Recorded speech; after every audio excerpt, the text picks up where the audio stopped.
Hey everyone, welcome to Objection, Celebrity Court Chatter. It's our night episode today. We are having some special guests. It's the TikTok crew who I've been hanging out with every night for the past week. I've been over talking to the TikTok citizens, showing them love.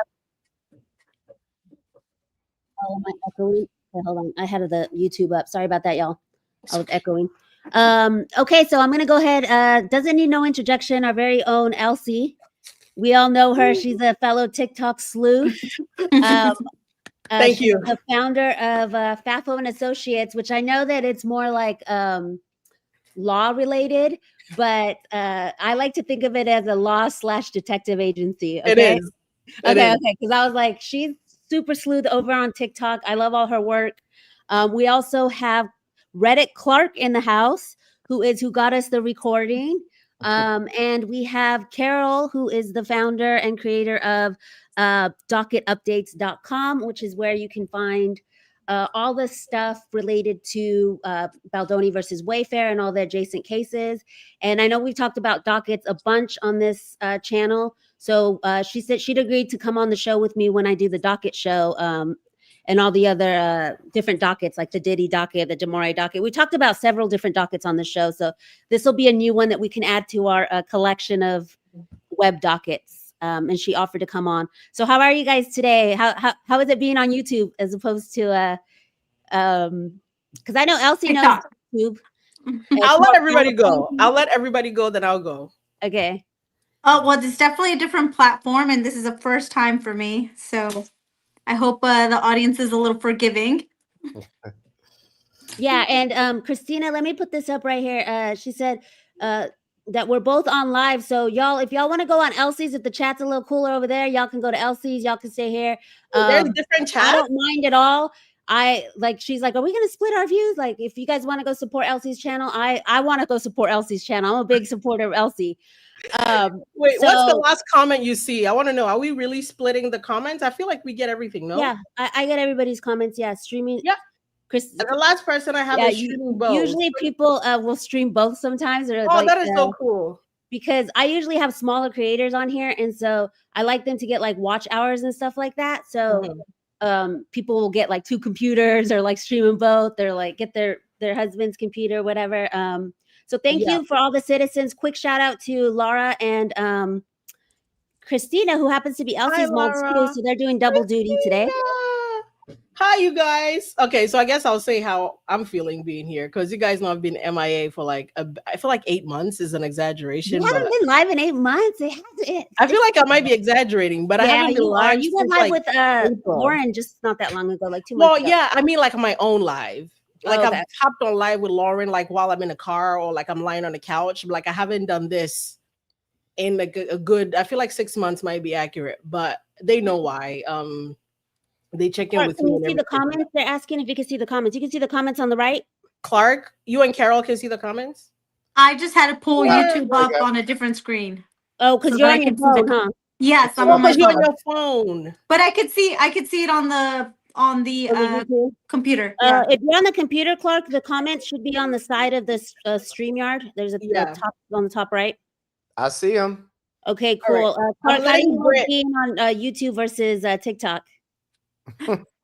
I don't live stream on anything, so this is my second. This is the first anyway. This is my second one. I'm letting we have a great show for y'all today. I put together something super special for Eldrick. I was telling her, I was like, I was nervous to put together the show because I wanted to really put together something good for y'all. I know all day today we've been me, Clark, and Else and Carol woke up together this morning. Not next to each other, but we all woke up. Hey, get the intimacy coordinators if you're gonna be talking like that. So we were all over there on TikTok this morning, and I'm sure that we've all heard the phone call. If you have one of the few people that has yet to hear the phone call, it is in the description linked on Docket Updates.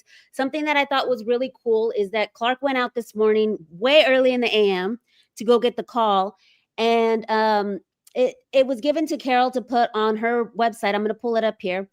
It's called Docket Updates. It's linked in the description if you guys want to go see it.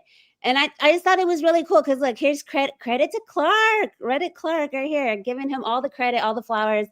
The recording is here. So not only did it have the recording, there was also a transcript by @BigSis. So it was a collaborative effort from a bunch of creators. And we also had the metadata, which is what we're going to start our show with today, as well as some stuff with the transcript. We're going to go over it. We're not going to play the full entire call. We're going to go through all the bits and pieces that interested us, because at this point, I know I've already watched like 6 or 7 creators with the call. I've listened to the call three times. So we kind of wanted to give you guys a little bit of a different show today. Okay, so we're going to start with the metadata first. And Clark was talking about how he put it through some other metadata stuff, but did you pretty much get the same thing that I got the same things that you Carol got. Yeah. Okay. You guys, also, I want to give a call out to the real hero here, the person who gets me up at the crack of dawn every day. It's my little buddy Maxwell. He's the best. He's like half bulldog and half demon and half rooster. Half demon. I think he gets me up at the crack of dawn, don't you, buddy? He's so cute. Did you take him with you to the courthouse? I cannot do no, that. no pets allowed. I don't think they let me in. I think they like you enough. They'll probably let you get away with it. Yeah, and shout out. I thought you were about to shout out the court clerks. Honestly, I thought that's where we was going to. I got nothing but love for the court clerks. They are the professionals. I'm gonna put us down here so we can kind of see the visual. I usually make us a little bit smaller. Is that cool for y'all? Let me know if y'all like it the other way around or if this is cool. That works. Chat. Eldrick, if you want to star some of your comments, I don't know if you can. Try starring one and see if it works. I love that you if think I know how to do it and that. just read them. I love that you think I know how to do that. Just on the right of the StreamYard. Like, are you watching the comments on the StreamYard? There's a little star. Christina normally would do that for me. I don't know how to do that. You don't know how to do it. That's okay. It's okay. I'll Another reason why I stopped. I'll make sure I check the comments. Like every here and there, because that's one of my things when I'm doing the show and I got stuff pulled up. So we're going to go through the metadata and what was really super important in it. One of the things was that it was a voice memo. So we know that it came from her Apple iPhone, right? Yes. And that it was a voice memo. So I know that there's theories that, let me see, where was it? I'm looking for the title real quick. There was theories that, is it up here? The title? Right there. Go a little bit up. No, because that says live. Oh shoot, I don't know what I did. It's on page 4. What did I do? Oh, I think it's. Oh, there we go. On page 4. Okay. It's at the top of page 4. Yeah. Okay, because one of the things I noticed was that she titled it Steve Sarowitz. Right here, Steve S. Call. Right here, Steve S. Call 829. Y'all see that? So this is what the title was in the memo. But one of the things I found weird was that the actual file title was Live MR. So I'm wondering if this was like what they put it as, like the exhibit, like lively, and then I don't know what MR could stand for, like something retaliation. Oh, lively MR. CP27, was that like their production? I'm gonna say R would be recording. Yeah. Or lively memo recording. Lively memo recording. Or lively voice memo recording. VMR or LI. VMR. I don't know. Yeah, lively voice memo recording. That might be it. You're right. Yeah. And then this is like, I don't know, because I ran it through ChatGPT and they were saying that it might be like something about production, like the number of what production it was or whatever in their like discovery or filing or whatever. So I don't know. I thought that was crazy because at first I was like trying to figure out if live MR is like a code for like wherever it got downloaded off of, like, you know, like if it's a certain thing. Yeah, have a certain code, but I couldn't find anything. So I'm gonna send it over to Gooj on TikTok. You guys remember she did the Gooj is great. I love I'm gonna send that over to her tonight and see. And I have another person that does metadata and see if there's anything else they can scrap out of it. Something to point out. Something to point out. The file was an M4A file, so in order to make it available on the website, it had to be converted into an MP4. That is an audio file that you can listen to. So it was converted. Do people want to have the actual recording? I can make it a downloadable. It's downloadable on your website now. It's the MP4 Oh, conversion. the MP4. Okay. Yeah, I it's the think that would be MP4. interesting for the super sleuths that want to go deeper into the Okay, metadata. so- So I was gonna ask that too. Well, I'll go ahead and add the original file that I got from Clark as well and put it in there for it to be a downloadable. You won't be able to hear it. You could only download it unless you I guess download it directly to your phone and your voice memos acknowledges it. So she had an iPhone 17. So I was like, okay, girl, get it with your iPhone 17. Wait, I don't know she if had an that's iPhone me. 17 at the time of recording that? No, No. version. Is Yeah. the version. Not Oh, so not this the is phone the itself. iOS version. The Okay. iOS. Because I'm like, wait. I was like, maybe, she got a brand new phone. maybe that was her gift. Because an Maybe iPhone 17 it was her gift. last So we're year gonna wouldn't talk a make little sense. bit about the gift too. That I feel that's my theory on what the gift was. I know Nag was like, what did she get in return? Well, we have a I'd like to address a comment in there saying that the recording is spliced in a lot of places. If you look at the metadata, it'll tell you the length of the recording, and that is the length that is played on there. So we did not edit it. That's what Clark got, what I posted on there. There was no edits to that. Okay. Someone told you, Elsie, thanks for saving us from having to buy CD players. Also, yikes on the fakeness and betrayal from Claire. Not me. Yeah, Somebody said Elsie, thank me. No, thank Clark. Are you saying that the also Are you saying that the file that I was given was spliced, or you've spliced it since? No, have not spliced it. The comments saying the it sounds recording. spliced at certain places. It sounds choppy. Does it? Yeah. I didn't know. But I also though I people didn't have to notice that realize- either. I think people also have to realize this was not recorded person to person. This was a Zoom call being recorded. Yeah, So you could tell by the echo. Claire's in person and Steve is on the computer. So it would never sound perfect. So I don't know if that's what people are picking up and calling it like a splice, you know. Yeah. I didn't. It didn't occur to me that it had been spliced, but maybe it is. I don't know. We can look closer. But The reason why a lot of the streets are saying it's spliced is because the very beginning it just abruptly comes on. But I'm like, maybe that's when she decided to hit record after the assistant left. There's another part in the middle that sounds like, but I don't think it's spliced. I think she just interrupts him. And so that's why it sounds like maybe there's something missing, because there is a bunch of times where she like interrupts him. And so it sounds like there's something missing. I mean, a bunch of times, the whole time. If you look at the transcript, she talks in paragraphs and Steve talks in 2 sentences. Claire gives a paragraph and Steve goes 2 sentences. I'm like, Jesus. Some guy on Reddit actually said that he did the math on it, and she did 68% of the speaking. Okay, I wanted to do the math on it before. Yeah, we're gonna pull that one up. We actually have that up. So that's actually our next one. Thank you, Clark, for the great transition. See, you're natural. Yeah, you are natural. You made that transition so smoothly for me. She does talk a lot. Here we go. Here's the Reddit post right here. They're saying hopefully this is helpful for someone, especially if you're neurodivergent. Here's a cleaned up version of the transcript, and then they also included some key points. So this person analyzed it, and this reminds me of what me and Little Nomad do, one of the super sleuths over on X, because we'll go like down into like statistics like this, and you guys will see some of the graphs we put together with Instagram, her social media pattern, Claire's. But so here it says the words were 1,935 from Steve Sarowitz, and Claire had 4,187 words. So she spoke 68.4% of the time. Wow. They say she does a lot of prompting and leading of questions, getting him to provide the exact soundbite that she wants. Take, for example, the famed Israel H quote.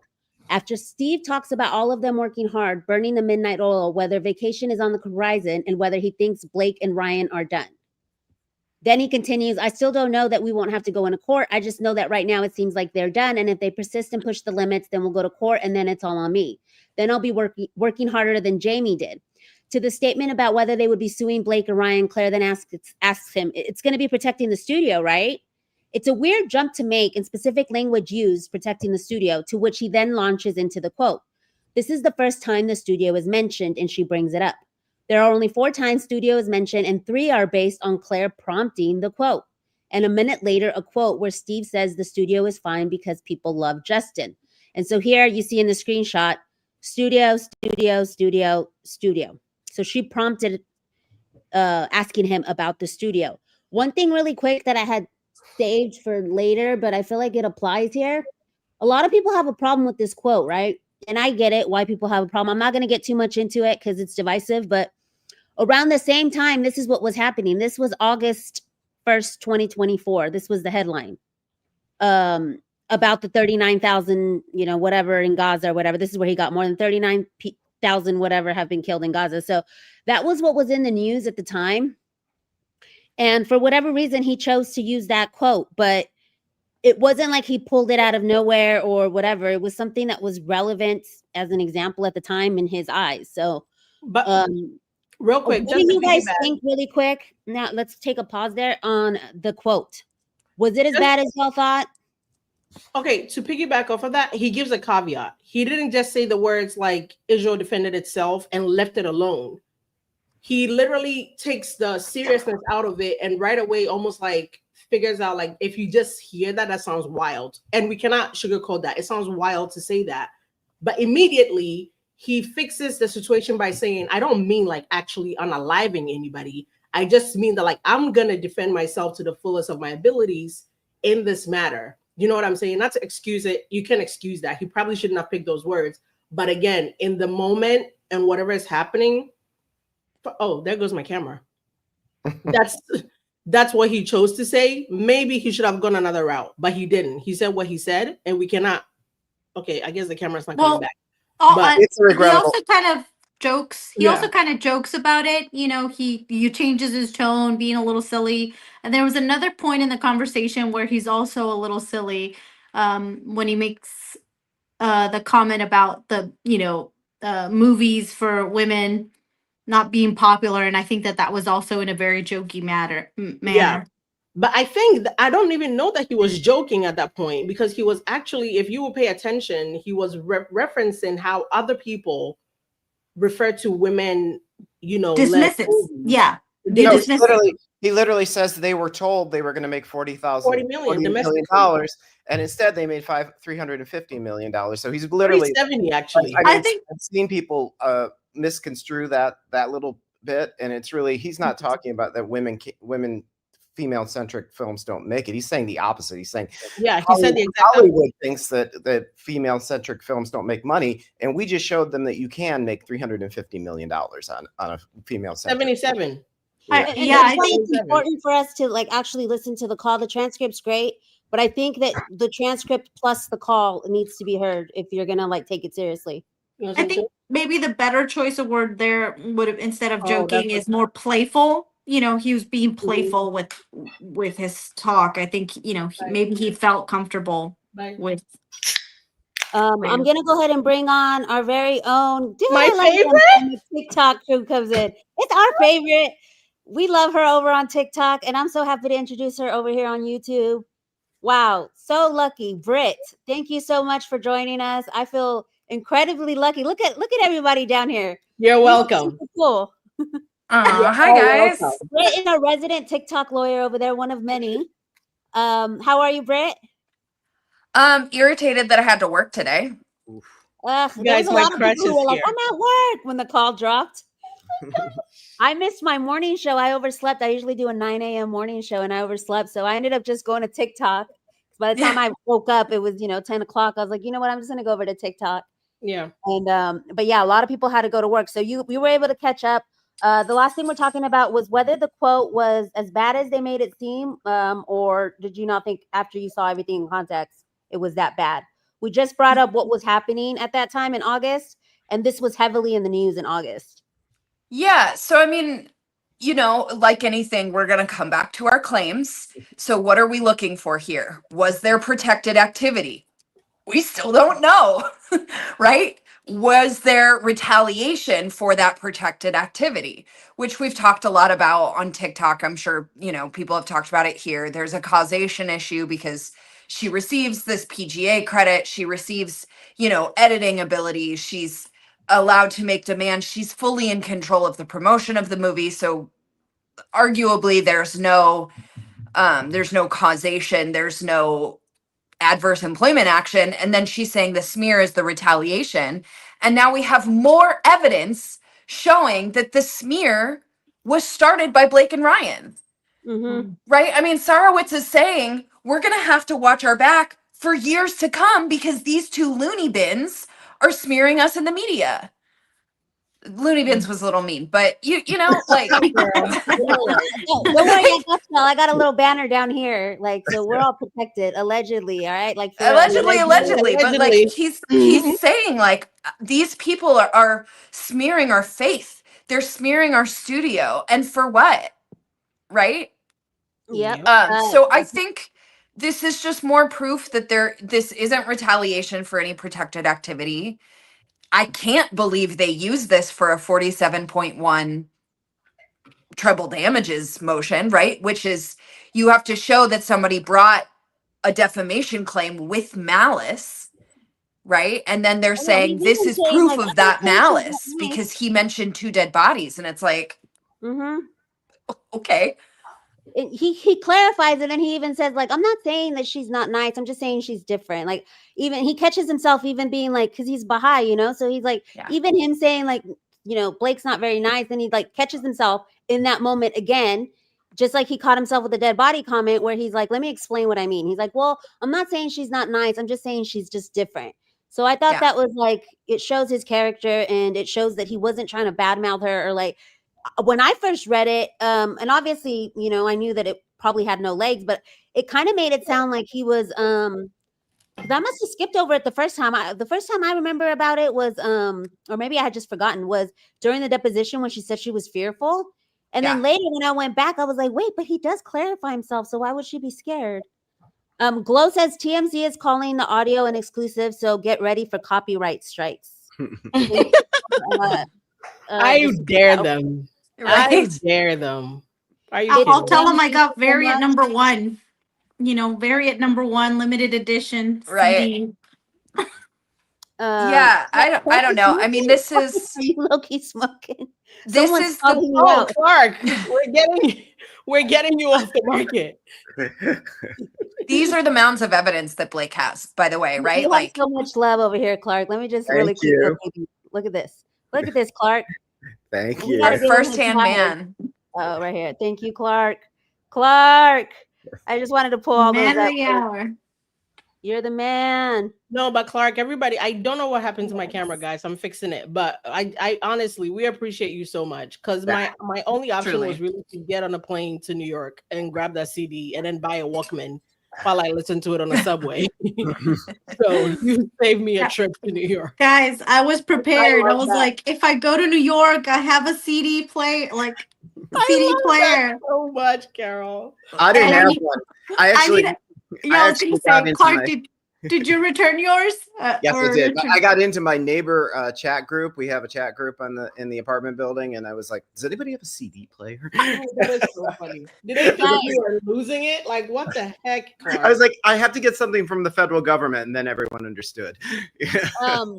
Elsie just said she posted the link to the GoFundMe. It's in my description. I was already one step ahead of everybody. I'm gonna sneak in an ad really quickly. And you guys, since my camera is gone, you're gonna have to hear the ad without my face. Or I can show you my jailbird camera with we're gonna do the jailbird camera view, and you're gonna laugh, but it's okay. Because I wanted guys to see my face when I say that. Oh, now that's not even working. The jail camera was gonna be my laptop camera. But because you guys know I did I'm doing the Christmas drive. We did the birthday drive back in April for the kids.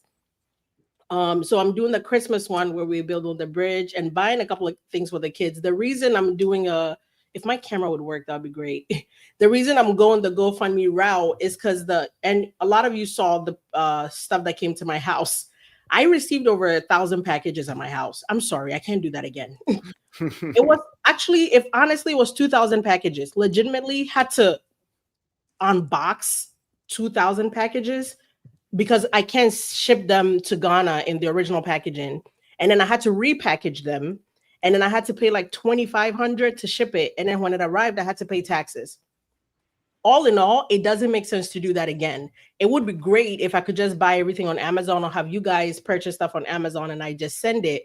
But in order for me to, I could help 5 times more kids if I just took the money to Ghana and bought stuff rather than having you guys purchase things on Amazon. And then I literally have to buy packaging to repackage it in America, pay shipment, and then pay taxes to ship it. It makes no sense. Like my soul wouldn't let me do that. So even if like, and I'm not asking anybody to donate. If you don't want to, if you don't feel comfortable, that's fine. But just because I know the process and I know how many more kids I can help, I don't feel right giving 500 kids packaged stuff from Amazon when I know 2,000 kids can have stuff bought in the country. Does that make sense at all?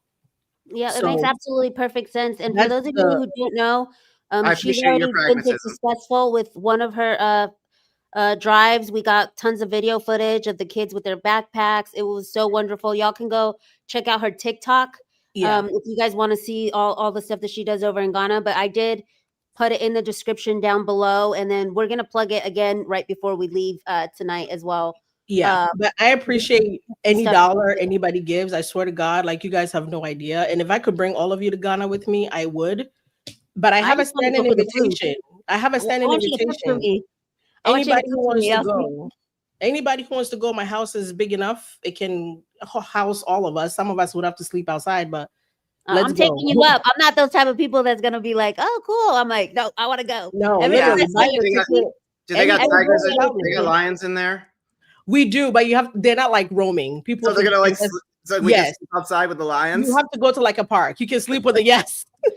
You can sleep with the lions outside if you want. But no, I had this running joke in high school. You guys, I'm gonna real quick. Go for it. The kids in high school were like, "Oh my god, so you guys have elephants?" And I was like, "Yeah."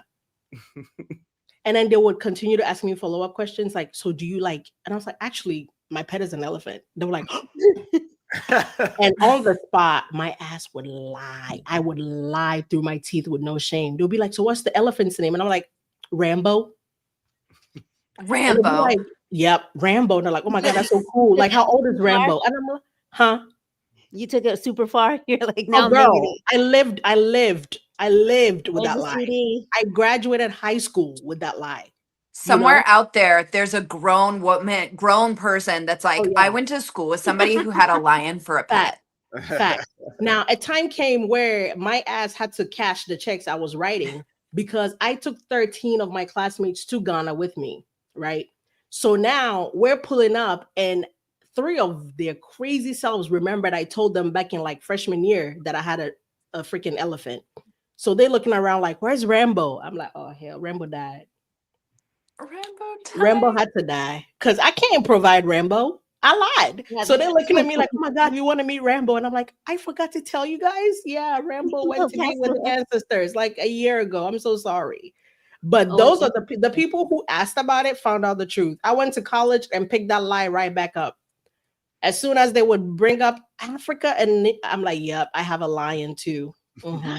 Oh, sorry. I got to give a shout out to Pam Entertainment. She's one of my favorite creators, and I do a lot of collabs. Hey, Pam, what's going on? I'm so happy you made it. We got the TikTok crew over here, Pam. You don't really know a lot of these TikTokers, but these are my TikTok family that I'm introducing to y'all, so you guys can get to know them over here on YouTube. Okay, so we're gonna continue with this transcripts and calls and stuff, because we got, like I said, a pretty good show. We got receipts proof timeline, y'all. We didn't come to play today. Okay. How many times was Blake Lively mentioned? It says 5 times. These are all the things, like Blake and Ryan paid for the movie. I'm like, really? They sent me a check? So he's like debunking all these stuff that was said on TikTok or whatever.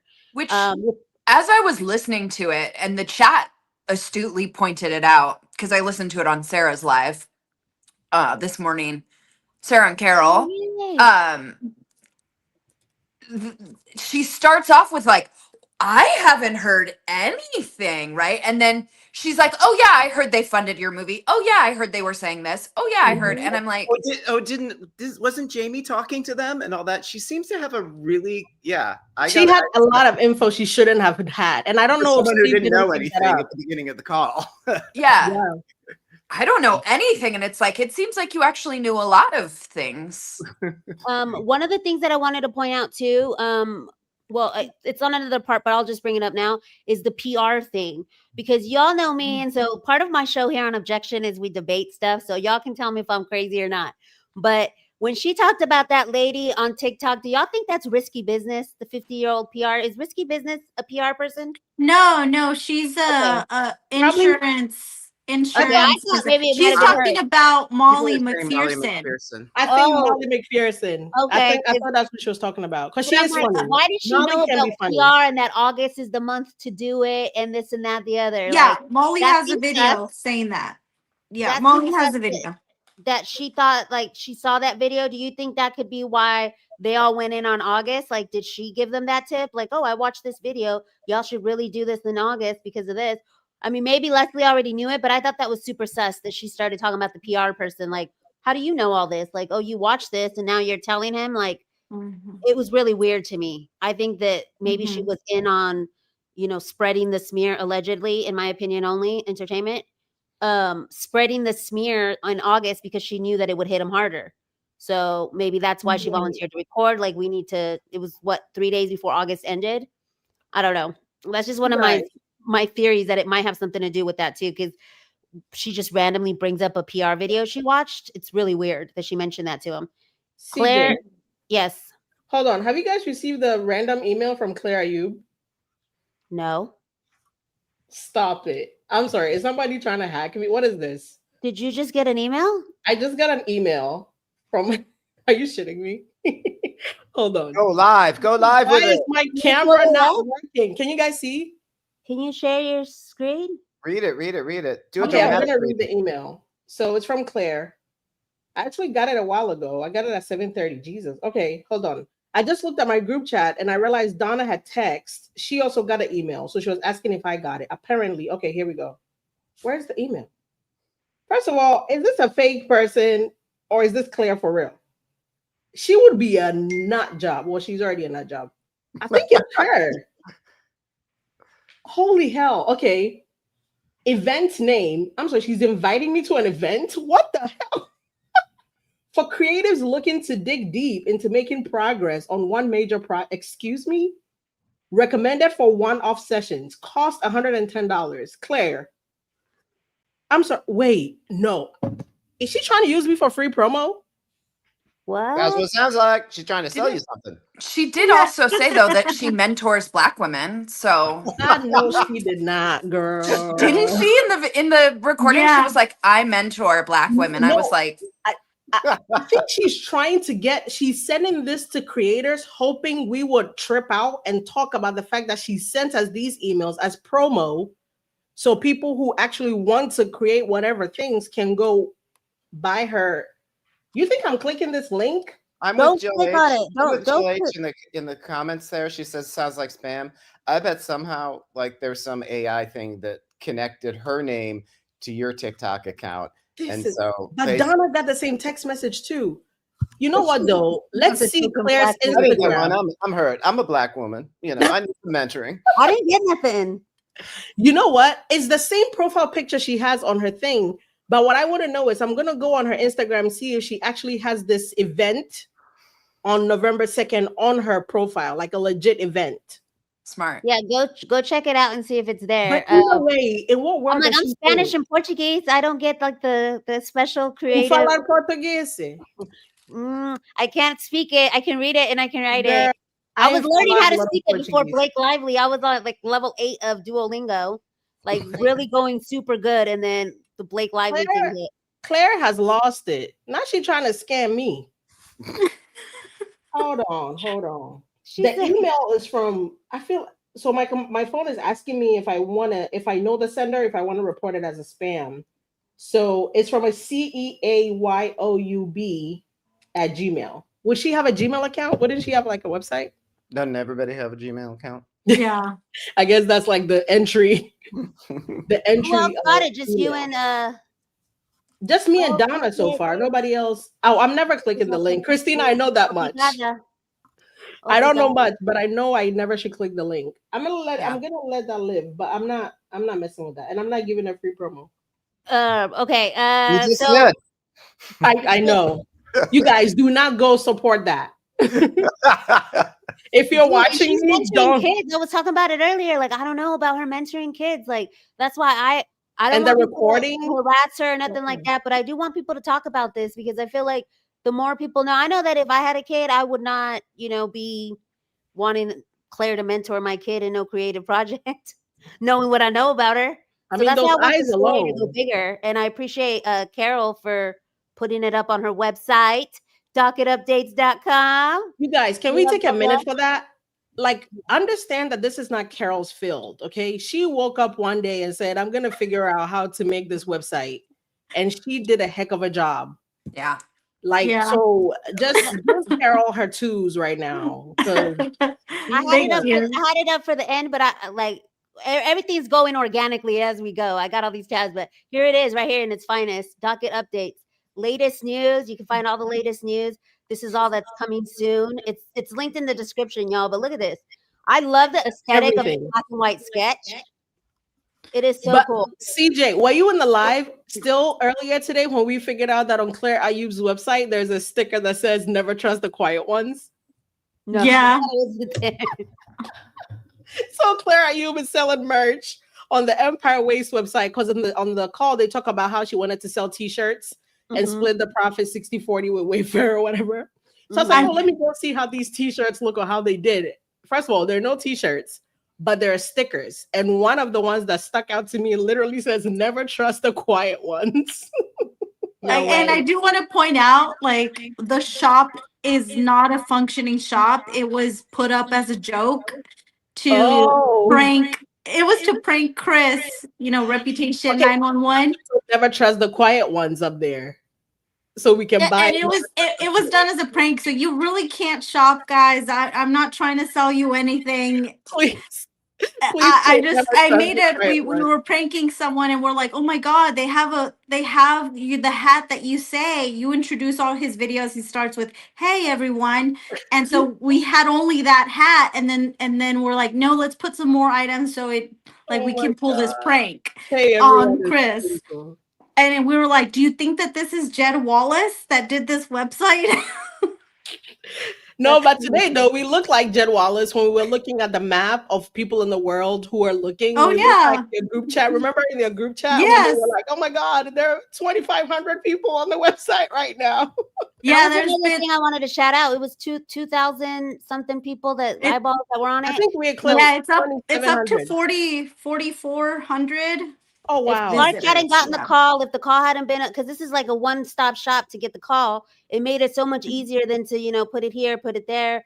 Yeah, for It was sure. like a one-stop shop, and not only did you get the call, but you got a full case docket. Look, it's all linked to Court Listener for every single case. Van Yes. Zandt, Wayfair Studios, the Wallace case, the Jones versus Abel case, the New York Times case, It's a great all job, the extra Carol. other little cases that are clickable. Perez Hilton. So anybody who went to go check out the call today could have checked out all the stuff. Key players, like literally everything is here. The 17-point writer. That's what I thought was cool. Analyzing I'm that. like, that's 4,000 new eyeballs on the site.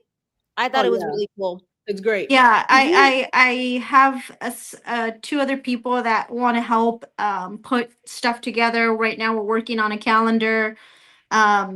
I won't share names unless they want to, but we're just posting it to help people digest the information that's coming out, because it's coming so fast sometimes that Yeah. you're like, wait, what happened? When did that? How did they make that connection? And it's meant to kind of help out to digest and process a little bit better. And putting up the recording today wouldn't have been possible again without Clark. So we No, really appreciate seriously. Clark here.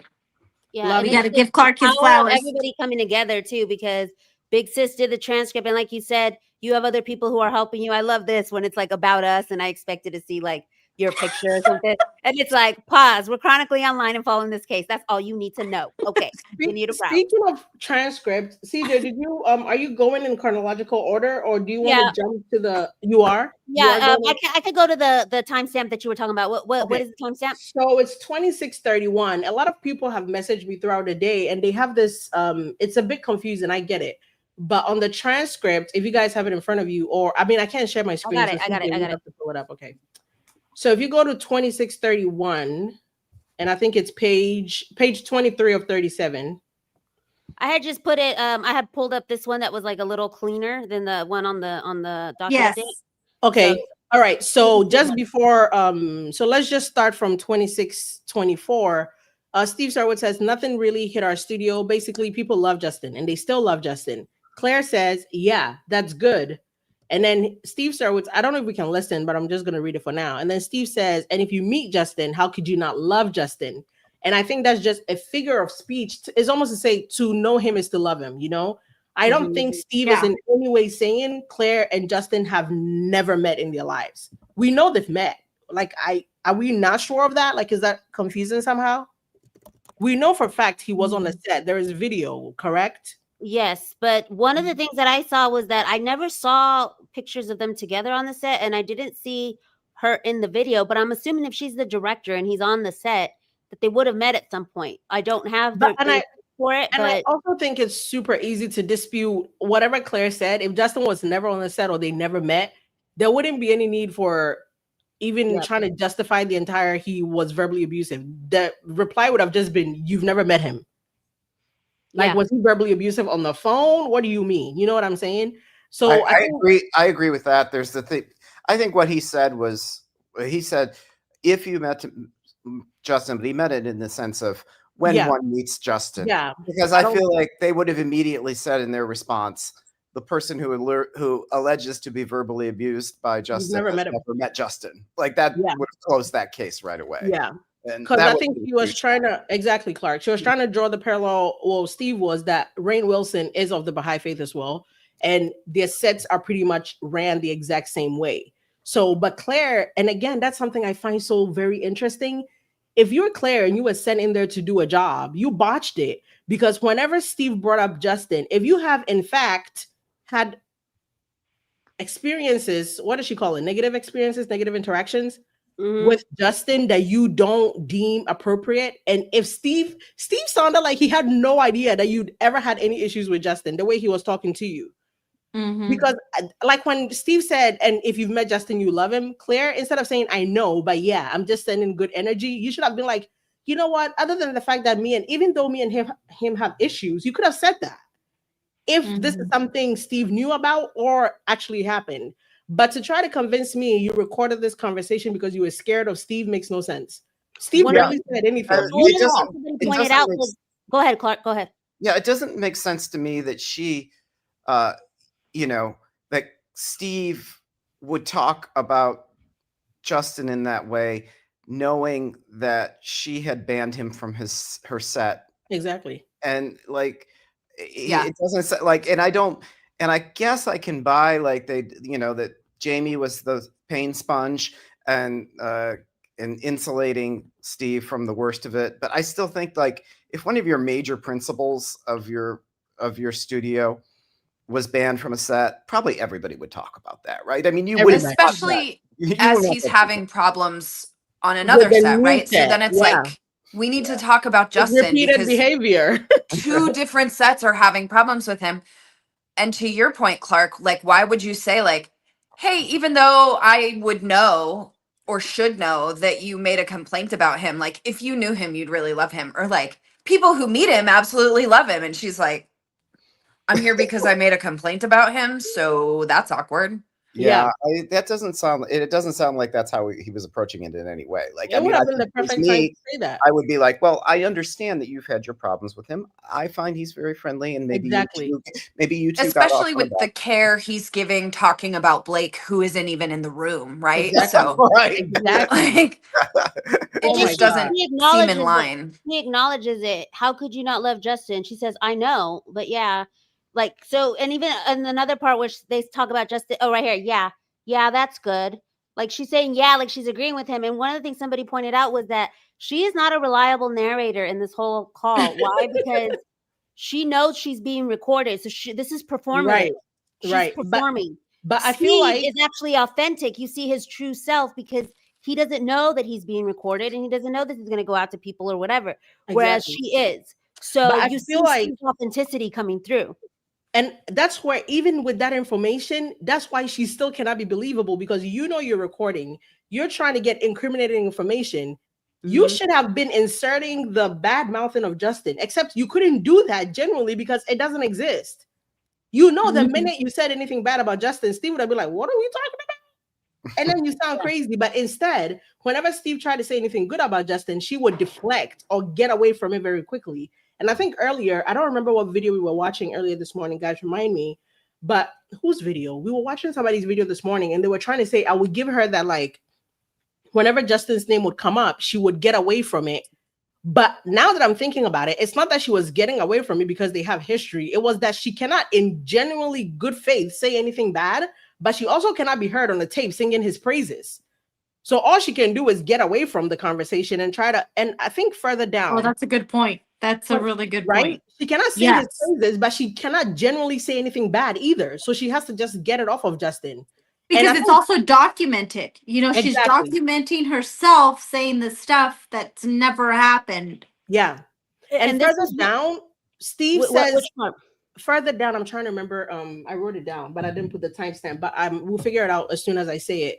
Because Steve was, when they were talking about the Hamas thing, just before, I think, Steve was in the middle of talking about how I've been on that set. Because Claire said something to the effect of, you know, I wasn't there. Right? And Steve says, oh, I was there.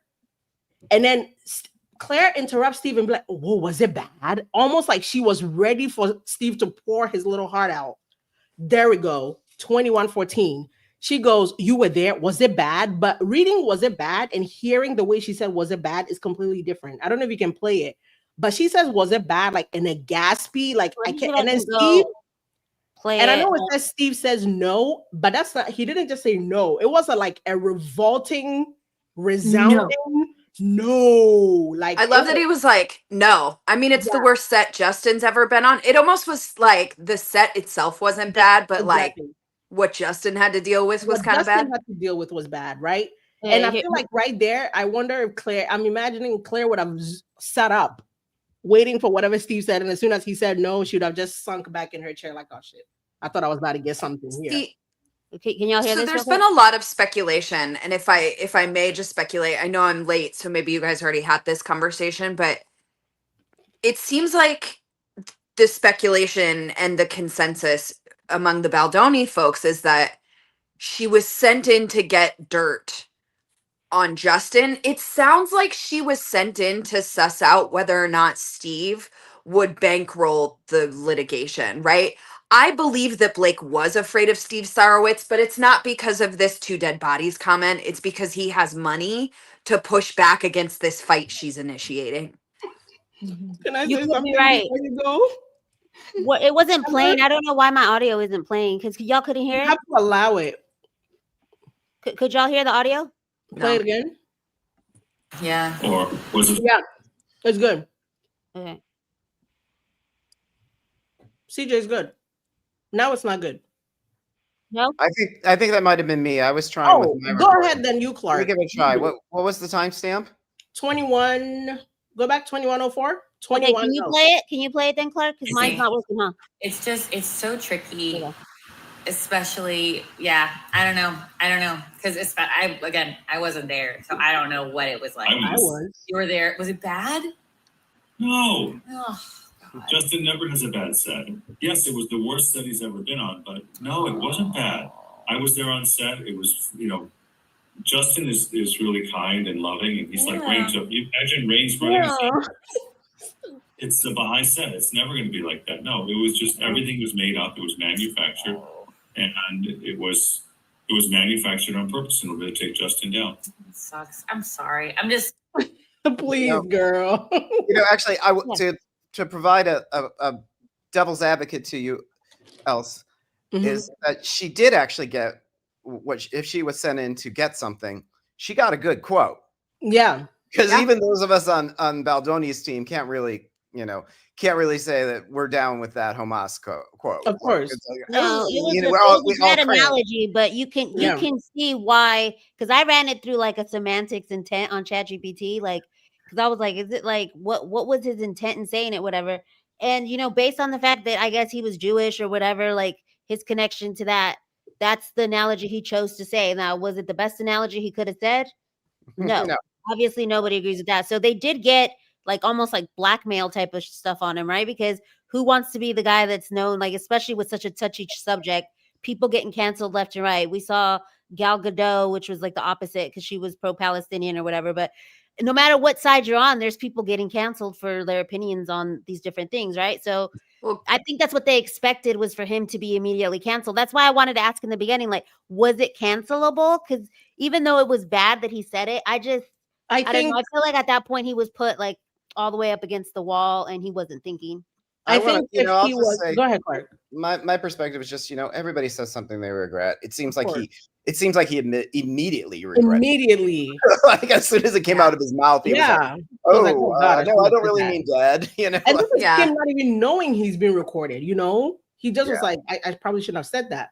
Yeah. I mean, and I think also, just to piggyback off, I don't want to forget my train of thought, but Britt, earlier when you mentioned you don't think Blake is afraid because of whatever about money, further down, I think, or before, Claire tries to talk about the fact that Ryan and Blake have money or whatever, and Steve Service is like, they don't have billionaire money. What are you talking about? Right here. Yeah. Although, like, where was that? Should we play that part? I want to play the. I mean, it's not so gay. Where is the Scarlett Johansson quote? Oh God, you could tell. Right. It's on. Do you want to play the Scarlet one? The Scarlet one. Whichever one's first. 36:19. 36. I know Blake was pissed when she heard that. She's like, I'm never leaving this lady's shadow. Oh God, I love that stress for her. I mean, that's the downside of being a mistress and then a second wife. Because the casting agencies didn't have people. They didn't have them. So we're hoping with especially Blacklist is going to be really amplifying the development process and what we did. So adding that to industry recognition is going to be huge. So I'm very excited. Very excited. So I love this women's empowerment. We have another.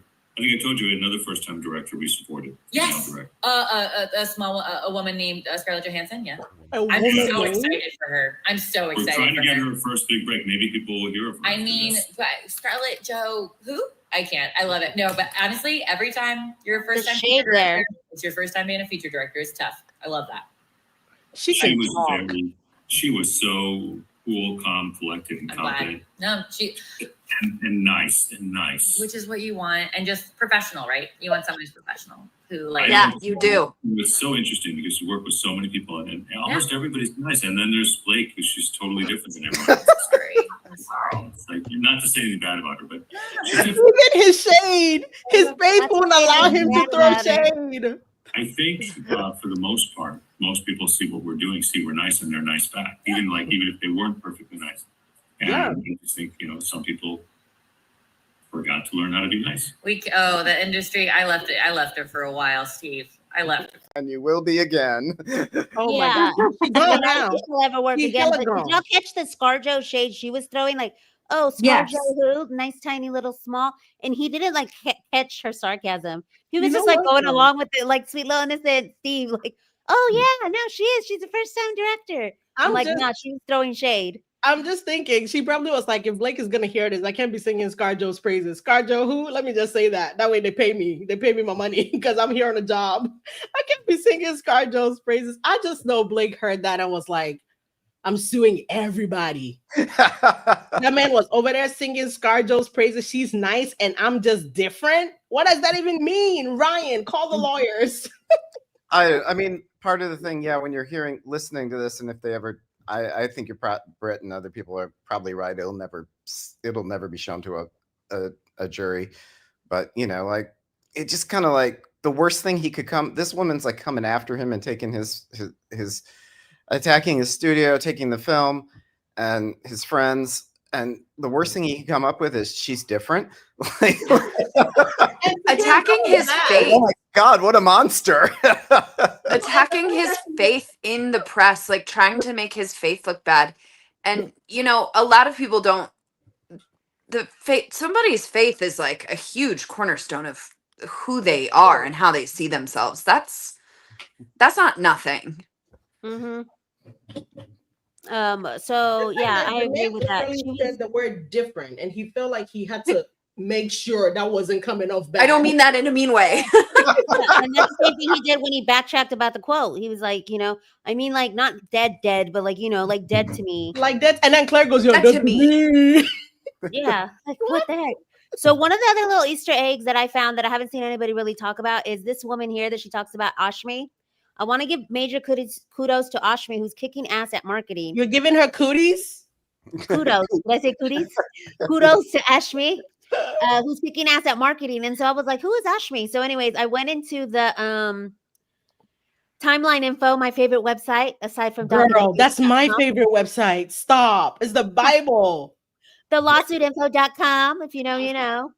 And she was I could listed in possibly paragraph recite that 183. website. Don't ask me to do it, but I could possibly do it. Yeah, she writes to Jamie Heath on August 11th, so a little bit before that meeting, basically calling out Blake and her bad marketing. So this lady that she's praising as like the best at marketing is going against her best friend Blake here because she's the one who pointed out the grab your friends, wear your florals. That was the VP of marketing and communications at Wayfair, Ashmi. So she was the one that gave him the heads up, was like, look, this is what's going on here, blah, blah, blah. So I thought that was like another little side Easter egg. Speaking of marketing, that's a fun connection. Speaking of marketing, have you guys taken a look at Blake's Instagram today? CJ, I hope I'm not taking you off course, but this is just like seems like a perfect segue. Did I see she posted something about consent? Girl, not just consent. She's posting hotlines for DV. Okay, we're 14 months too late for that post, baby. Girl. Elsie, I'm gonna go through them and then you could comment on each one, like give like a little 30-second comment on each one. So this is the first one. She's a nut job. Domestic violence. First, I thought that was her looking in the window, looking for help, and then I realized that's not her. So she's talking about this agency. It says, in this time, digital and emotional violence is both prevalent and easily hidden, especially for teens. So it's like I don't know why she's pointing out that, especially for teens, maybe her niece or somebody needed it. I don't know what's going on, but do you really? Here's the are you able to pull up Ryan's Instagram at all? I could probably pull it up. Yeah. Pull up. Wait, go through these. Before we go through it, pull up Vancity real quick. Let's just compare what the two of them are posting right now. Let's see how aligned they are. Just really quickly, go to Ryan's Instagram. It's interesting what he posted today. Before his stories run out, let's just go take a quick look. I'm like, I don't want to go on my actual account because then it'll be like, see, journalists saw your stuff. Girl, they don't look at you. They do not care. All right. I wish I could share my screen. Can you share it? No, I'm not. I have no power. Like, I'm over here like a rando. No, I can't even click on the comments. Look at the thing at the bottom. You can't click on the comments? No, I can't. Oh, okay. Yeah. I can't click on the comments, but I can share the screen. You can go at the bottom. Like, okay, so you see you can go to present or invite or whatever. Now I can. Hold on, but I can't do anything with the comments. Let me show you. Let me remove it. Let me remove mine, and then you can go up there. Let me. No. You don't have to remove it. Okay, 1 second. Let me share it now. I'm about to show you guys Blake Lively. I'd be scary. I don't go after no Drake and UMG. I'm a scaredy cat. I went from trying to be an investigative journalist to just entertainment. They're not journalist / TV host. They're busy. I mean, I know we're not. Okay, you guys ready for Ryan? Can you see my thing? Yep, there we go. Okay, let's see. This is what her husband is posting while she's posting about DV. Oh, sure. Oh, and you just know that Blake's pinned comment says something like, use promo code Stop Domestic Violence for 20% off AVM Gin. You win, Clark. You win. I mean, they're so aligned. One of them is promoting liquor, literally deleting one of the worst causes in like those types of relationships. And one of them is promoting just hotlines. And I'm like, are you shitting me? You had an entire motion picture. You had an entire movie and you refuse to say the words DV. You refuse to simply say it. But and again, if you look at what's happened right now in the past couple of days, is Kristen Bell's I made a TikTok video and I posted. I don't know how many of you got a chance to see it, but you guys heard about Kristen Bell and Dax Shepard. What's the man's name? Dax Shepard, is that his name? Shepard, yeah. So Kristen Bell said something about their 12th wedding anniversary, and she says something to the effect of, I know you could have unalived me. A lot of husbands unalive their wives, so thank you for not unaliving me, even though you had incentive to. It is so Blake and Ryan coded, it doesn't even make any sense. And then tonight, Blake decides all of a sudden she's DV Advocate of the Year. Ma'am, you were promoting a DV movie where you were getting belt to your ass in the movie. And when they asked you, if somebody approaches you and they want resources, what would you say to them? And she crossed her leg in the couch and said, like, They want my location share or like my phone number or like what do they want? You do But such a now good you have impression. top lines. The fact that's is it such a blink twice if you softball need help? question too, right? Like that to me was like you should have expected that question from journalists. And even if you didn't, Britt, And I'm telling And you, also, I've it been, could have. I've been go ahead. I've been in media. I've been in the media for a long time. I worked at Us Weekly, among other places. And yeah, that's exactly. It was a softball question. You should have expected it. You should have. I mean, you didn't have to say anything personal. The way he said it was a little weird. But the way he asked the question was a little weird. Just say, I've talked to so many women, and it's so inspiring that they survived this experience, and you have it in you to make your life better. Like lie. Reach out to your friends and family. Make sure you build a community. Make sure, like anything other than what she said. You know what? As crazy as some of the stuff she said, even the whole DV doesn't define you. Hell, you could have said that shit. Yeah. And it would have been more acceptable. Her whole, there's a duality of being feminine and masculine and vintage. And you could have said that. And it would have been a better answer than, what do they want? Like my location share, my You want me phone to like number, location my share? address. What? And it was the attitude too with that, Legs crossed. And Braden Splitter just sat there sipping his aviation gin. We know that man was drunk that entire time. Allegedly. He was like, I only have to get through this, and then I've got He another movie drank booked. to get I'm through good. that entire promo tour. He drank. Was it just that one thing on his story? Can I pull back up? Yes, please. Now that we've seen the gin, let's finish Blake Lively's. Let me pull up. This one I found very interesting. Teen dating and violence. That's why I was like, who in her life is a teen violent person? No. But do you see the underlying part where she says emotional abuse from someone they're in a relationship with before becoming adults? And I find it interesting that she underlined that. Not that she was a child when she was dating Ryan, but to me, she was still a child technically. Like, not like underage, obviously, but she was not a mature person walking the earth when she did Green Lantern and met Ryan. So the fact that she underlined that, I was like, why? Why would you underline from someone they're in a relationship with before becoming adults? This is a cry for help. I'm like, if that man is whooping you at a house, just say that. Yeah, technology facilitated abuse. I found that interesting too. To bully, harass, stalk, or intimidate a partner. Like, is this talking about Ryan and how he bullies her with like his little captions and stuff? You sure as hell not talking about me?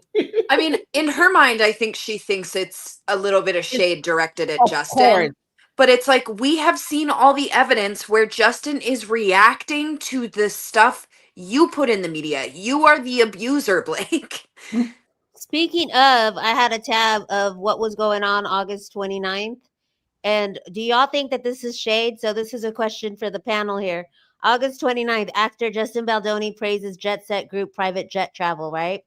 And I don't know. I thought it was a little bit shade to me because he goes, he gives a quote. This is on his Instagram. He shouts them out, whatever. But he gives a quote where it says, when it comes to figuring out how to get a movie made, we're dealing with hundreds of people and the risks are just too high. God forbid a flight gets canceled and you don't get an actor on set. We might never get that location again, and we lost millions of dollars. There's just that much at stake. Y'all remember when she canceled the Las Vegas shoot? I was gonna say that is actually in the timeline of Relevant Event. That happened for sure. Yeah. I can pull it up, but I was like, is this a little tiny shade at her? Like, not tiny. That's a tree. You said a big one. Carol, what do you think? Yeah, for sure. I might not get the location again. I mean, I'm guessing that he probably got a free flight somewhere for giving them a pitch. I think that's who they used throughout the whole movie, and then at the end, he pitched them or whatever. But I don't know. Me and Nomad were trying to. We're still sleuthing it out, y'all. I thought I was done, but I don't think I'm done. I don't think you're just getting started because that August 29th date seems to be important. The plane, like, okay, so is his PJ is from through Jet Flight. I want to see how we can figure out which planes were used, or like if we can figure out like flight logs or whatever to see where he was. Oh no, where's that jet tracker kid that was tracking Taylor Swift? I'm about to text him. That's how I'm about to in jail. Didn't they arrest him? Did they? They did. Because I was like, then we could figure out where Zarowitz was, but I think we know that he must have been in Chicago because he says, "How far away are you from blah blah blah?" And he says, "Oh, I'm this far away." Oh, So in the recording? in No, Chicago. he was definitely in at the home. recording. In the He was recording, definitely in Illinois. Yeah, he was definitely at home. or in Illinois. Yeah, sorry. What does he live like? A couple Highland like, Park, something Highland like that. Park. So it's a little ways, I guess, from Chicago. My bad. But so this is everything else that was going on August 29th. It ends with us crew member says Justin Baldoni and Blake Lively's creative differences were not a secret on set. That was August 28th. And then on the 29th, everybody picked up this story. The original story came from Rolling Stone. There was at least 12 media outlets that picked up this story on the 29th. So, and then I don't know. She's saying that Zarowitz set the meeting for the 29th, but I'm like, I don't know. It just seems sus that so much stuff happened on that same day, right? And this is where they were like, oh, they don't like each other, whatever. And one of the things that I hadn't heard before that was down here, hold on. Oh, this is where the rumors started too about the bankrolling.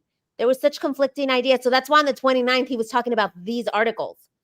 Such complete how to make the movie. And since Blake was bankrolling it, Justin couldn't really put his foot down, offered one crew member. Who are these crew members? They're the same people who were messaging the TikTok girl. Remember, she said she had crew members, Colleen Hoover's friends, and all these people that were messaging her stuff without a crystal ball, right? So I guess that started the origin of the rumor that Blake was bankrolling. Blake was bankrolling that. Yeah, I never heard that rumor. It's hilarious again that Claire was like, I had no idea, but I definitely read the Rolling Stone article. Yes. Yes. So long ago we forgot, I think. But another thing is that I didn't know this about did y'all know this? Or maybe I just forgot that it was supposed to be like a gothic look for the bookstore, and then she changed it up at the last minute. And it says that the costume stuff went into high gear right after the picket line stuff. It says, then the costume department was running around with their chickens with their heads cut off, trying to figure out how they could change everything to make sure Blake was happy. And then they went on. They had no budget. What? She finished their budget. She overspended the costume department like 5x. Yeah, she realized it was a billionaire funding it, and she was like, "Oh, let me just go ham." That's what I think happened. Mm-hmm. I think they were trying to take advantage. I'm gonna spend his money like I spend my husband's money. Mm-hmm. So wait, it was supposed to be a gothic, like that's what it says here. Portland style flower shop. Yeah, like rich violet and deep colors, and then she switched it up to be like this because she said it didn't fit the character. But see, what she wanted to do, the character about the book she didn't read, I can never get over that. Yeah, she wanted to make the character what she wanted it to be, not what it was already on the page. She didn't want to adapt the character. It doesn't fit her. Yeah, exactly. And then one of the other things was that she was saying there's two types of directors. There's the ones that want control over every little thing. They'll choose the colors, the costumes, all that stuff. But he was the type of director that he was the latter. He wants to spend all his time in rehearsals and in front of the camera dealing with the actors, and then hires people to do all that stuff. So she said that he was mad at Justin because he was more laissez-faire. Like, can you pull up? Oh, when you're done with the article, can we discuss the hey Ryan, it's Leslie, your publicist of 20 let me pull it up. So that's also under the list of what happened. It's August on the 29th. Yeah. Here we go. August 29th also had this happening. So August 29th is the date that Claire records this. What? Yeah. Wait, was that recording at 2 p.m. EST? Do we know the time zone? Yes. So so the text was on the 28th. This one, the high less, yeah. We're assuming it has no date. I mean, because the date is starting, because the date is right there that says 29th at 12 p.m. Oh, so this the last time they texted would have been anywhere before the 29th. Okay, my bad. It would have been anywhere before the 29th. But yeah, this we kept talking about how it was sus that she was like announcing who it was. That's crazy. Who was texting the client for the first time? They've been working for many, many years. So this text message seems very odd and may have, I think we're all speculating it's come from a different phone. For sure. For sure. And I think as soon as they got their hand on Jen Abel's phone and realized all the things they can get out of there, they were like, hey, we probably cannot keep our number or our phone that we've used to communicate about Jen Abel's phone. So moving forward, we need to have like a clean slate of, hey, it's less. girl, we've been in crisis for months. This is the first time. And then he says it's imperative.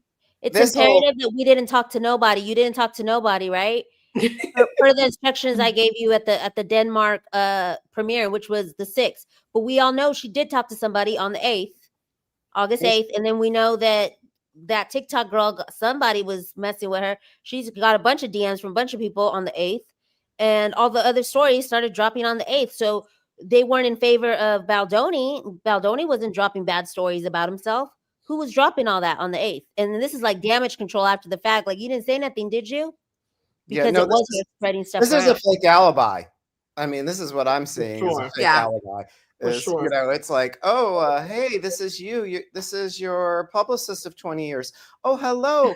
You're a client of 20 years. I just wanted to let you know I didn't pass any fake stories into the press. Oh, thank you for telling me that. I mean, it's like, look how cool y'all look with Blake. You watch any crime, people are always doing that, the text messages. For sure. Like this, where are you? I'm waiting for you in the Elsie, you see Blake next to you right there between you and Clark? She's definitely right there. Make me go viral. Say cheese. Wait, no, we're all gonna screenshot it. Smile, Clark, smile. We're gonna put you right there. What is that article?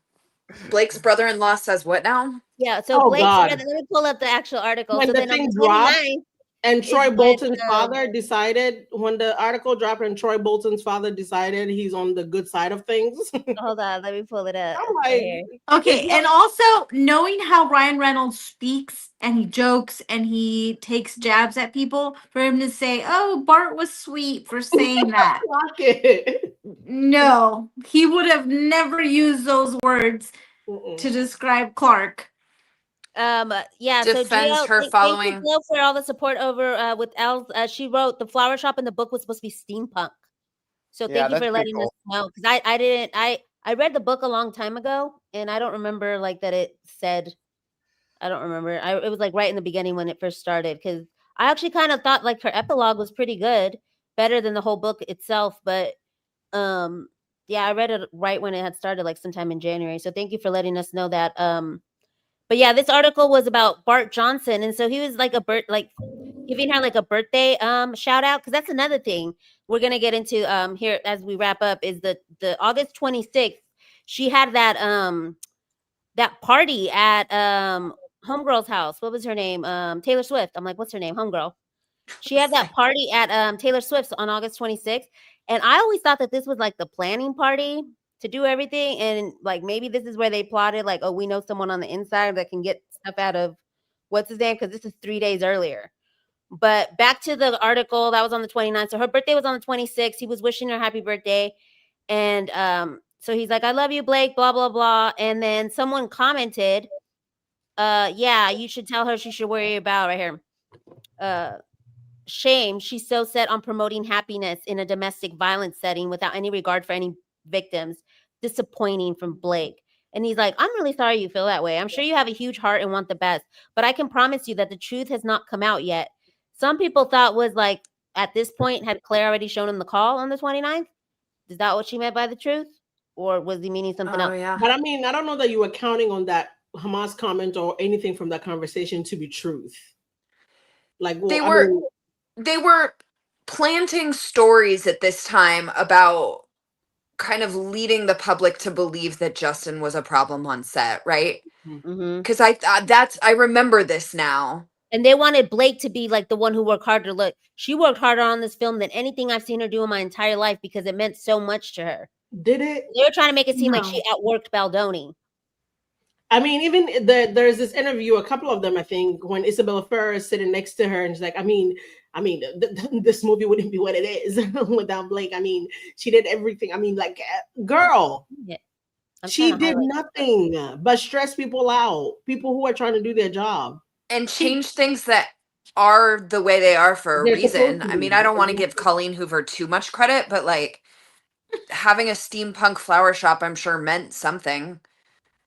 You know what, though? You know, that imagery, like. No, but at the same time, Colleen doesn't know what she's talking about either, because she pulled the story from out of her booty hole. Because Book she Talk wanted to has try to had me con- convinced to never read Colleen Hoover now for years. So No, but honestly though, Colleen doesn't know what she's talking about either. That's why I've never said this out loud, but the reason Colleen let Blake run amok of that set is because she actually has no real connection to the book. As much as she wants to convince everybody that this is a story about her mom, she said on multiple different occasions it really wasn't. She said it was a She changed the story barely. as she goes and as the movie gets closer, because I think she didn't expect it to get that much exposure. So when she first wrote the book and it started to gain traction, because he bought the rights before COVID, it didn't become Yeah. famous Like until I COVID. literally remember when he bought the book, because I remember his Instagram the day he did the FaceTime video with Colleen and she was sitting in her car. But you guys also have to remember this woman was about to sell a coloring book about a woman falling down the goddamn stairs, getting her Right. ribs cracked. Who would do that? If your mom was getting her ass beat, why would you sell coloring books? No. She was selling nail polish and press on nails. That just makes that no coloring sense. book is the equivalent of grab your friends, wear your florals. Yeah. And then and Empire dollar, Waste dollar, has a dollar. coloring book too, but I mean, maybe it I mean, applies. more. Empire Waste coloring book versus the DV. I will let Empire Waste keep their coloring book. I said it's giving Colleen. When I saw it, I was like, this is giving Colleen. No, I'm for a sorry. fact. But like trying to sell me nail polish and press on nails and coloring books of literally staircases with people are like, wait, what do you want me to color? Your mother down the staircase? Why would you sell me a color? And they had to scrap that. So that's how I know Colleen had no real connection to the book. So therefore, she did not care not one damn how Blake ran the set. She wanted to be with the popular girls. And as soon as they let her in, it was over with. He even like kind of shades her a little bit right here. Like, were mistakes made? Yes, I make mistakes in life also, but they're not under a microscope. I got nothing but love and respect your views or whatever. But he's like, okay, maybe mistakes were made, but she's the reason the message in this movie is getting out. Really? Is it really her? Was it all the cast and crew who, made the movie and all the editors and everybody else? Like, he literally wants her to be like the highlight and the spotlight of the film. And that's how she promoted it. That's how she like made it around the set, turned everyone against Justin. Everybody look at me. And through her marketing as well. So yeah, this is have you guys ever been around people who are like one person around certain different people and then the other, like, have you been around those type of people? Like if they're with this group, they're this person. And I'm not talking about like code switching as in like mannerism. I'm talking about a different person. Yeah. During the promo, you could literally see Colleen with Justin and Colleen with Blake. It was like this. It was not the same person at all. I mean, Colleen waited on Blake to speak and damn near give her permission to speak. It was like, okay, I'm waiting for what my boss is gonna say, and then I'm gonna agree. You sat on that podium while that lady said, I have the movie here to show. The studio says that we're not allowed to show it, but fuck it. And Colleen said, yes, you guys want to see the movie? Why are you laughing? It's your movie. Fine. At the end of the day, you've sold the rights and everything, but you should have some power here. She took all her cues. She was so starstruck by Blake. All her cues came from Blake. She was so starstruck. Down to when they were in that other interview where Blake says, I'll follow this woman anywhere if she has her rights. Colleen goes, when she knew for sure she didn't have her rights. You know you don't have your rights. Blake knows you don't have your rights. And obviously, maybe in the interview, it's not the time to correct her and be like, but again, she could have just straight up been like, my hands are off this, Wayfair owns everything now, so it's up to them. But she sat there and giggled like, oh, wow, yeah. Y'all heard her. Everywhere. Y'all heard her. That's what she said. And I'm like, is this woman okay? Like, is she well? So I don't know, man. Colleen did not care. Speaking of starstruck, this is Claire Ayub's engagement with Justin on his Instagram when he first started on the movie, which is in 2021 right here, right? And then in May, she starts just liking all of his stuff of 2021. And then it goes into 2022, whatever, but she still, look how high it is. And it's not until once the movie wraps in December is when her likes drops. And then flatline. But this time I feel like she knew about Liz, because if you look at Liz's stuff too, this is really crazy here. One of my friends, my sleuth friends, Lil Nomad, she went deep dived into Liz Plank and we got bar graphs and everything. Yeah, next is gonna be a pie chart. That's how you know we're professional. We went deep. So y'all look in August, July and August. July, yeah. Look, July and August is all purple. All of a sudden, she's liking everything. Weird. And interestingly enough, in 2020, she only liked one post, and it was about Justin Baldoni. So I'm thinking that this is when, if you guys look at the timeline, which I had up here, because I thought it was important to know like what the timeline was. She got introduced to the project in 2020 by UTA. That's who made the introduction to Wayfair and Baldoni. And then they came publicly on board. They announced it in November of 2021.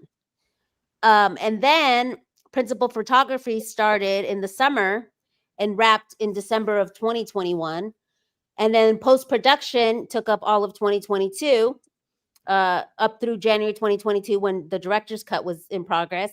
And it took them a whole year and 3 months or 4 months, no, 5 months, almost a year and a half to finally sell it to Blue Fox Entertainment because they couldn't find a distributor. And you see it in her Instagram. She's trying to show it at Warner Brothers, and she's like trying to do screenings to see if they should like switch up the movie.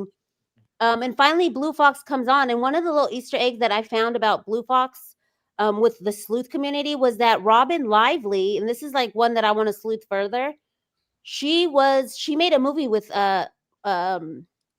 with Blue Fox Entertainment. It's this movie that came out August 23rd, 2021, right? And the same PR guy that she talks about in this phone call in the transcript was the PR guy for Robin Lively's movie. So do you think that they didn't know, like they would have had to know each other because she was involved in the PR for the film? So anyways, that's another little connection that us sleuths found. What do y'all think about that? The Robin Lively connection to the distributing company? I mean, it just seems like the whole industry is a very small community, right? Like, even if you don't know somebody, you know somebody that knows somebody. Yeah, I mean, it doesn't. Somebody that knows somebody that knows somebody. I mean, when I was a kid, my parents used to tell me, it's not what you know, it's who you know. Who you know. And as a grown up, I found that to be very true. And I worked in consumer magazines for 25 years, and I worked over and over again with the same people at different magazines. Like there were some people that I worked with like 4 or 5 times at the different because it was a small industry, I mean, there's just not that many people, You're still gonna cross paths, whether you like it or not. A lot of people say that it's a coincidence, but I don't know. I just have this feeling that, I mean, if you know the PR guy, you're close to the PR guy. I'm still not sure if Liz Plank and her had a parasocial relationship or if they were friends or not, because I haven't been able to figure it out because Liz doesn't follow her or anything or like any of her posts, but we don't know if like she caught wind and, because the same thing with Rainn Wilson. Claire follows him, but we don't know if Rainn Wilson followed her at one point and then stopped unfollowing her, but because he doesn't follow her. So I don't know if she has parasocial relationships with these people. I mean, she brings up parasocial relationships, so she must have some type of connection with that. But you know what, though? I mean, all in all, you just take a listen to. If I would never get off the train, the hill. You are not scared of this man. Let's just get that out of the way. How many of you are walking into a meeting with your boss? What's up, Steve? I'm sorry, Steve the billionaire is who you're talking to? That man is what do you mean? What's up? And she was super friendly with his assistant. Oh my God, she's amazing. Yeah. And at least like I'm gonna connect you with Steve now. Oh my God, she's great. Your whole team over here. Oh my God.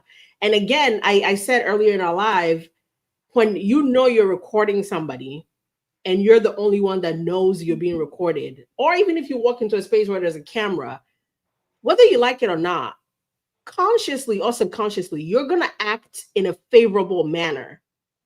You know what I'm saying? Yeah. So Claire being the person equipped with the phone, knowing damn well she hit record, and I think that's why she ended up, I have no idea what her normal cadence or what her normal talking points normally sound like, but I think she went above and beyond to talk. Her voice was super clear and made sure almost everything she said was positive or neutral. If you will notice, like nothing she said can be taken any other way than she stayed very, very level the entire time. Because someone made a really good comment in the comment section about like how her tone was to allow I forgot how they worded it, but it was just so warm, so friendly to try to weaken Steve lower their Silence. defenses. Yeah. Yeah. Make Well, him sort of feel like, very- I'm your friend, Justin. You can tell me anything. yeah. And with the whole, I'll send you good vibes, girl. Don't send me those vibes. I don't want it. Yeah, I just know I don't walk into a meeting with my boss that I'm afraid of or scared he's about to scold me or reprimand me or make me. I don't walk in there saying, "What's up, Steve?" I got a really good point on that. She said she was scared that they were going to pressure her into something different. She went into that meeting and kind of said, I own the IP, so I'm very glad that because I own it, yes, because I own it, I have a voice. Yeah. Or I've had a voice that had to align everybody behind it, like has to align with it because she owns the IP. So I'm like, that doesn't go with the whole thought process of like, oh, I'm scared you're gonna pressure me. They're gonna pressure me to take The it back. declaration was written by somebody who did not listen to that recording. Like witnesses, they just let her sign it. Witnesses almost never write up the declaration, right? Because it's on pleading paper and all that. Like maybe sometimes they'll submit like, this is what I'm willing to say by their own lawyers. But for the most part, lawyers are drafting this stuff up, right? So a lawyer decided to draft this up. And I just want to know, was it the other associate that got the billables for listening to the recording? Because what that declaration says and what that recording was are different worlds. They're in different worlds. And I actually was thinking myself too, was like, did Claire get independent counsel? Did she talk to an attorney before she decided to jump into this? Because I think she only talked to Ezra Hudson. And signed something under the penalty of perjury. Yeah. Downright perjury. Even beyond like any sort of legality things, it's just like, let me tell you, if you're an attorney and somebody goes, oh, I'm going to jump in with this and I'm going to make these accusations with this and I'm going to use this illegal recording, like, wouldn't you be like, girl, sit down? Yeah. This is not a good life. I don't know that you want to give that to anybody. What? Like, if I was her lawyer, I'd be like, I don't know that you want to give that to anybody. I think you should maybe destroy it. I actually lost it. I'm going to say like most ethical lawyers would be like, this doesn't sound like it's going to be a good life choice for you. And she's talking to her boss. Okay, we talked about that. And she's very complimentary. And she is aware he's a billionaire and he has a studio and he let her make a movie. And I'm thinking to myself, well, he could do these things for you. You're talking about making getting a theater and a cultural space and all this. Like, make him your friend. That's who you want. Make him your friend. To him, he has a lot of money and he is very idealistic and he seems to like you. Why are you doing this to him? He's a far better route to your dreams. Why do you all think she asked that though? Because obviously she's plotting to get something out of him. Why do y'all think she asked, how did you get into making a theater? Like, was it really for her friend? Or I have no idea. Take some, like, to me, that was one of the compelling parts. I would think. I just think she's a natural opportunist, and she wasn't thinking, well, I can't have this. I can get this from Steve, but I can also get this from Blake and Ezra. And she's not really thinking about the fact that there's some politics involved there, and you can't get them from both. Well, and maybe not knowing, because at this point, nobody knows that New York Times article is coming down the pipeline, right? So nobody knows that the lawsuit is going to happen at this point. I mean, some people know, but like the outsiders don't know. And to me, it just supports the idea that, like, the one thing I will give Blake in all of this is nuance is where the internet goes to die. So anytime the context is given for these outrageous statements, it doesn't matter. The internet has already taken the headline and the juicy little snippet and run with it, right? A lot of people who I see giving commentary on this case who clearly aren't like in the world are repeating these kind of headliney clickbait things, right? These other women are coming out against Justin Baldoni, and it's like the purpose of filing this declaration, it landed for what they needed it to land for. The PR worked. Yeah. Even down to Because so I have they can just only hope that those 6 people that end up on the jury are going to be the people who read those. Yeah.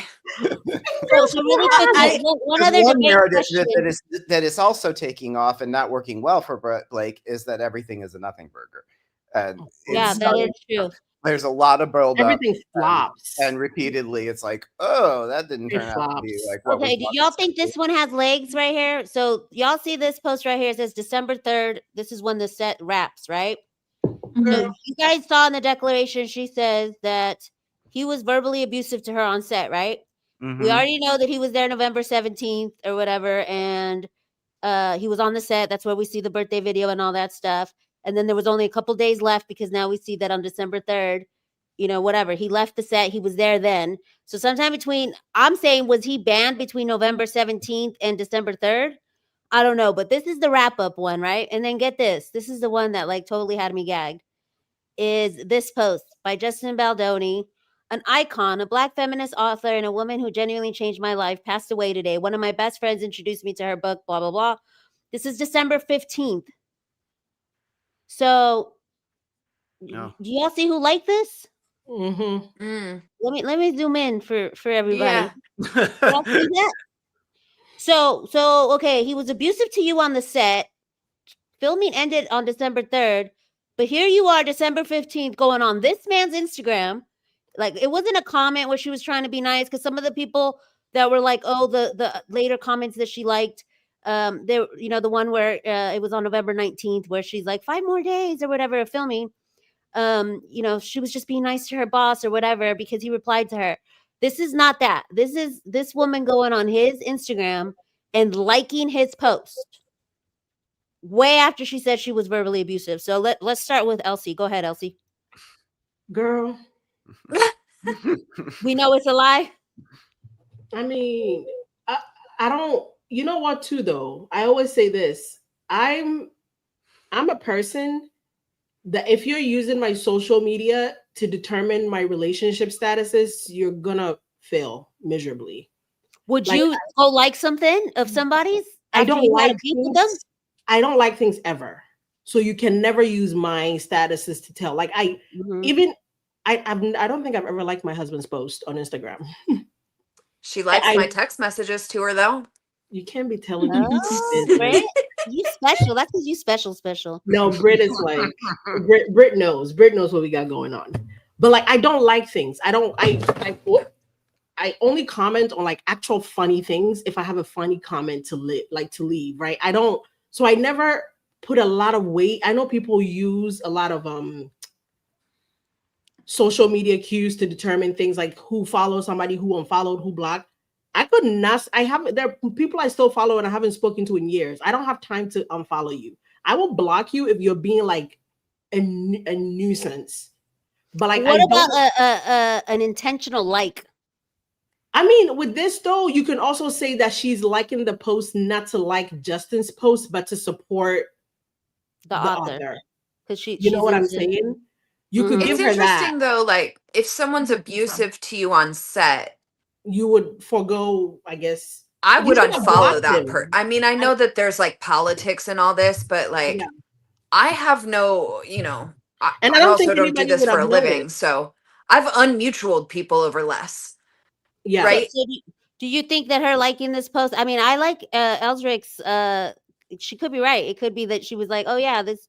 Maybe she's liking the author, the person, but not him. Like after this day, did she like anything else? No. You know, I don't put it, and I know people really, really use that as but I don't know that I've ever thought about. She only tagged him in the some of the Wayfarer stuff, the studio stuff. The comments are right though. I will have to agree. At the end of the day, while like I say all that to say I don't put much weight behind that, she probably also wouldn't have bothered to be on his post if that went on. But also keep in mind, like that is like your point of view on it is a little bit different than what's going on in Hollywood. In Hollywood, people get hired based on how much followers they have, interaction, etc. So this is valuable in Hollywood. This is valuable when it comes to your network and who you know. That's true. So Well, And some it does people said become- because they still had to distribute it, that she was still trying to be nice to him. Could And be. Well, That's see, also that's a good the one. thing for me ahead, is it's like these people a lot of time, I don't think Justin is one of them, but these people have people running their social media. So it's like if you want to suck up to your boss, liking an Instagram post isn't it. Right. And Justin doesn't strike me as the kind of person that's like, okay, who liked this? All 10,000 people. Right. Like he's not going through all 10,000 likes. But that's also an argument of why she might not have even followed him at that point. She may have already unfollowed him, and at 10,000 likes, that's probably going to show up on your thing anyway. Especially if it's somebody you unfollowed but didn't block. Yeah. Because that happens too. The algorithm will be like, are you sure you don't want to follow them? Yeah. I mean, because I thought this is like a receipt, but maybe not. Y'all gave some compelling different thoughts, because especially the one of the author, and then maybe the fact that she in the comments over here that maybe because she was distributing, or she was still waiting for the distribution of the film. She didn't Or want to you be just on saying the their good graces. But I wanted to give an answer to Clark before I forget, because Clark had asked earlier about whether or not she has a lawyer. And I remember she had said this in her conversation with Steve. Oh, yeah, let me pull it up. Timestamp 2916. Let me know when you're there. Got it. This is when she's asking about the information for her friend who owns to open a theater because she loves movies. She watches movies to get away from her problems. And Steve talks about the fact that movie theaters are losing money right now. I wouldn't do it unless you had a little extra cash. Then Steve asked, like, does your friend have some cash to fall back on, in bad times? Does she have the money to withstand some bad times?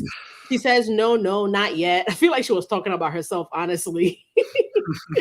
And then she says, Steve says, I wouldn't do it unless you had a little extra cash. Then Claire gives us a soliloquy. I'll read it. I think, right, there we go. So 2916. You want me to play it? Yeah, yes, play it, please. I got it up. Just so I don't have to read I wouldn't do it unless you had a little extra money. I know. I think for her, it's a dream in the future, but also like she wants to learn how to run one. But that's important to know. Same thing with, that's why I'm like very close to my lawyer for this reason, where I like talking through stuff with her to be like, okay, what is the real meat and potatoes? Same thing with my accountant, right? Or I'm like, hey, how do I actually do this? Like, what's the paperwork? How much will it cost me to keep accounting going for this one project, right? And like stuff like that of knowing the nitty gritty. But I feel like, is there any way I can support y'all for Wayfarer Theaters? What are you gonna do for Wayfarer Theaters, Claire? A video would be great. Video? Saying, hey, so that's the part that pissed me off. Yeah. And we're gonna. What was Claire gonna do for Wayfarer Studios? What do I need to do for you? Like what? Like so performative. Like you're literally recording the man to get him in trouble. It was that part and the part where she's like, I hope it goes away so people's careers don't get ruined. She says, I hope it winds down as she says, I hope it's winding down as she's winding it up. As she's literally. But that's the answer. Hold on. As she lights the match and throws it. Yeah. She's holding the fuse. Like, wow, I really hope it winds down. Yeah, here's what she says. I'm hoping it's winding down. But there's a part where she says, before it ruins anyone's career. Let me see. She's making her Molotov cocktail. Yeah. Here, look, right here. No. Play it. It's 2537. I hope it goes away to not harm anyone's career. Play it, Clark. 2537. She's a nut job. The scary kind too. Now, people who say one thing in your face. And so, not dead, but dead to me. You're dead to me. That kind of dead, but dead to a lot of people. And look, he even says that's not the world I want to live in. Listen to this. Because I'm going to spend a lot of money to make sure the studio is protected. But I don't think we'll go there. Yeah, I hope not. As someone who that's not the world I want to live in. No, I hope it goes away. I just hope it goes away, or that people lose interest or realize it's harming everyone's career. What? As she's harming their career by recording him and giving him like this is just hosting her own career. Snake activities, man. Those two things set me off. Like everybody who knows me in my show knows I don't really like get super like I'm super kumbaya, but that whoo, it lit a fire. I was like, no, but you guys, like, what do you think Steve felt the day he found out there was a recording? did he even remember? Like, I mean, he's a billionaire. He probably talks to a bunch of people. But I you don't will know have if to he even remember that remembered comment. saying any of this or this conversation or that it was Claire. He would remember saying, he would remember who he said that Israel Hamas comment to. He would remember. Maybe. Well, Unless and he it wouldn't have goes been around- redacted. The discovery and disclosures between the parties wouldn't have been redacted. It was just Redacted, right. redacted for the docket. So For us, he found out too. before we did. He knows. But like in the moment, like if God, like heartbreak, stomach ache, nausea, what comes over you? I feel so bad for him, like listening to that, Oh. like, thinking, oh man, this woman is just stabbing you right in the back while you're being so sweet. It's to like her. we're watching a movie. You know when you're watching a movie or show and somebody's preparing Yes. something and I you just- don't know. I'm like, I stop can't laughing. imagine the moment where she gives it over to Blake willingly. That's the thing where I'm like, okay, so fine, you came into this and you said, yeah, I'll go record him.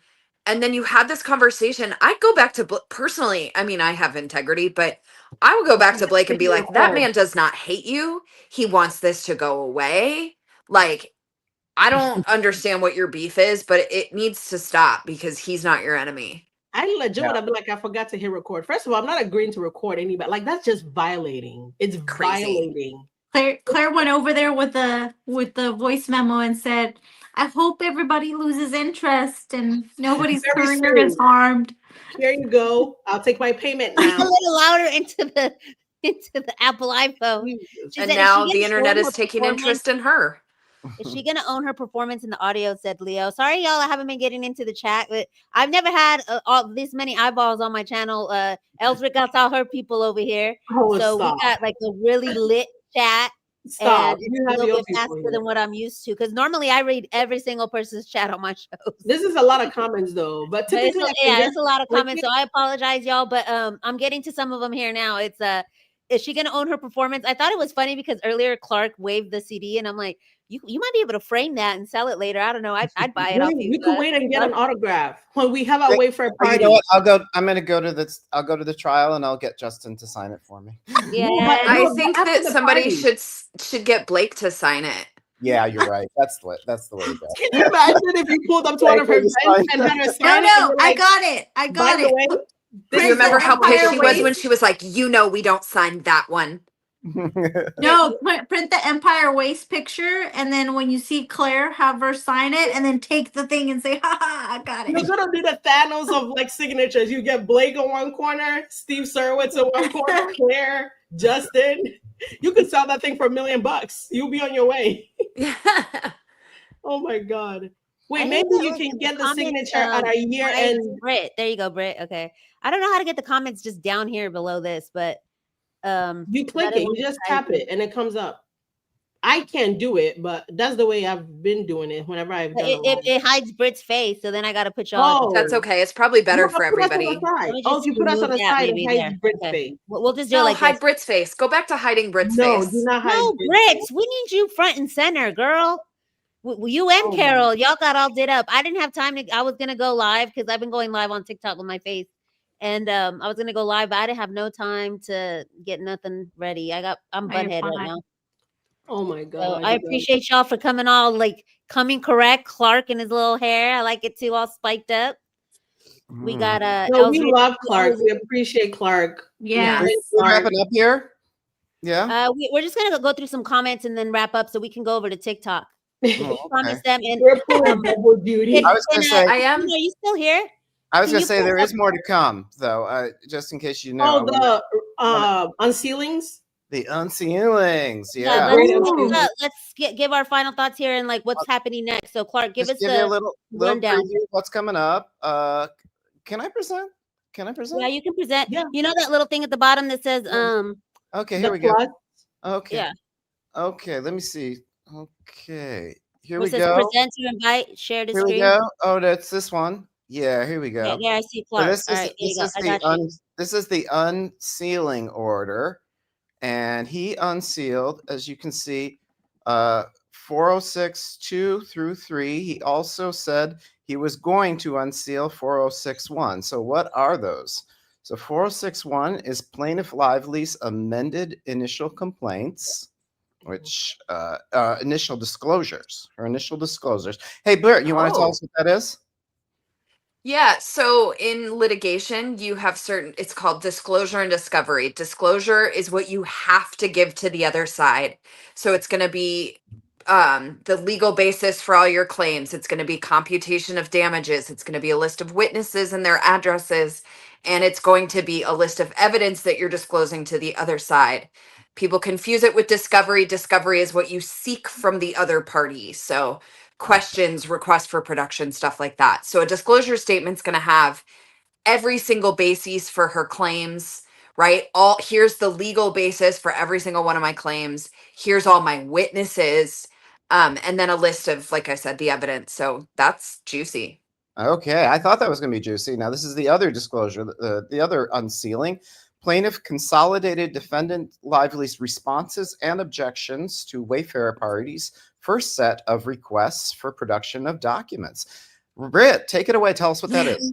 Yeah, so that's discovery, right? Request for production of documents is what you're discovering from the other side. So you would then respond back either with the documents or you would respond back with objections, right? This is an overreach. This is something I don't have. This is, this is irrelevant to this case. This is privileged information. This, seeks to pierce attorney-client privilege, stuff like that. Typically, objections to discovery are dumb. Like, for the most part, as we've seen with Lyman, like judges are going to let it in more often than not. Mm-hmm. So if it becomes a fight, then either, when somebody objects, the seeking party will either say, okay, well, I'll narrowly tailor this request so that it doesn't get into privileged information or whatever the objection is, right? Or you go to the court and you move to compel. Okay. So the third document that will be unsealed is plaintiff consolidated defendant Lively's responses and objections to Wayfarer parties' first set of interrogatories. That sounds pretty juicy. Is it, Britt? Yeah. More discovery. Interrogatories are questions that you ask the other side. And so they have to respond under oath. So this is what Wayfarer asked her. Yeah. Okay, so we're going to get answers to that stuff, which will give us a sense of what their legal strategy is too, right? Exactly. Yeah. Plaintiff Lively's responses and objections to Wayfarer Studio LLC's fourth set of requests for LLC? Yeah, that's interesting that they added LLC? LLCs. LLC? Like me? Fourth set of requests for production of documents. More discovery? Okay. Yeah, more discovery. So it's all her discovery objections and then her disclosure statement. So this is not actually a new unsealing. This unsealing was asked for or ordered in August, and it seems to have been forgotten. That's all that is it's never got unsealed.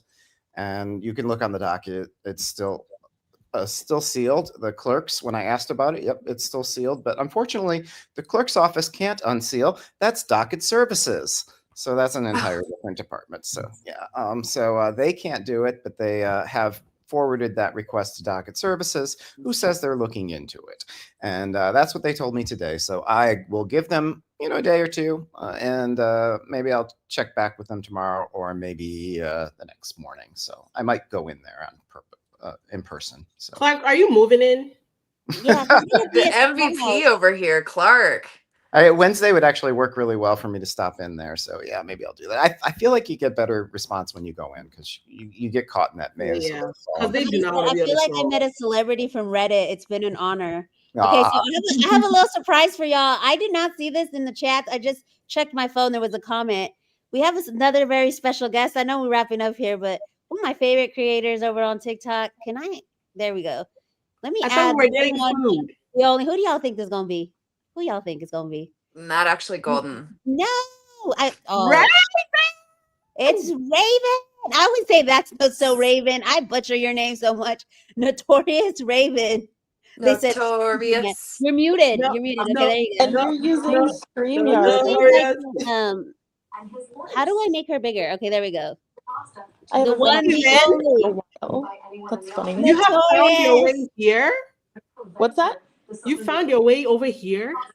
Yeah, somebody I had just- messaged me and commented me like, give Raven the link. And I was like, dang, that was an hour ago. I'm so sorry, Raven. Yeah. She's like, No, yeah, we're just wrapping I'm up, but I like- wanted to shout her out. She's at Notorious Raven over on TikTok. I love her Taylor Swift content, Easter eggs. Me and her go manic down the Taylor Swift rabbit hole.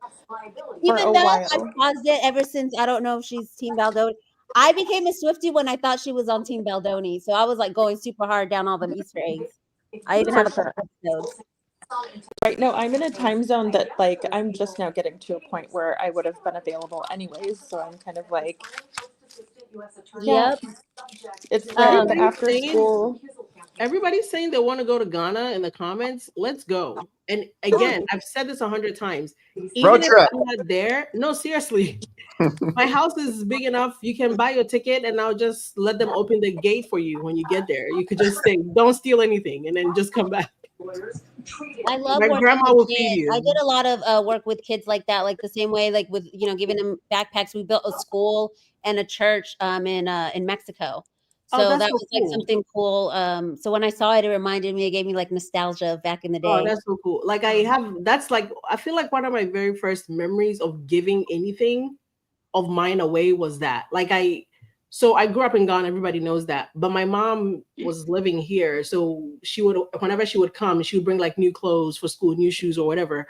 But there was a rule in my house where I couldn't destroy anything or wear it to make it bad. But whenever I got new stuff, or in order for me to get new stuff, I had to make sure my old stuff was in good enough condition to donate in order to get my new stuff. So I took care of my stuff very well. Like I took care of my shoes, my clothes, like pristine conditions, right?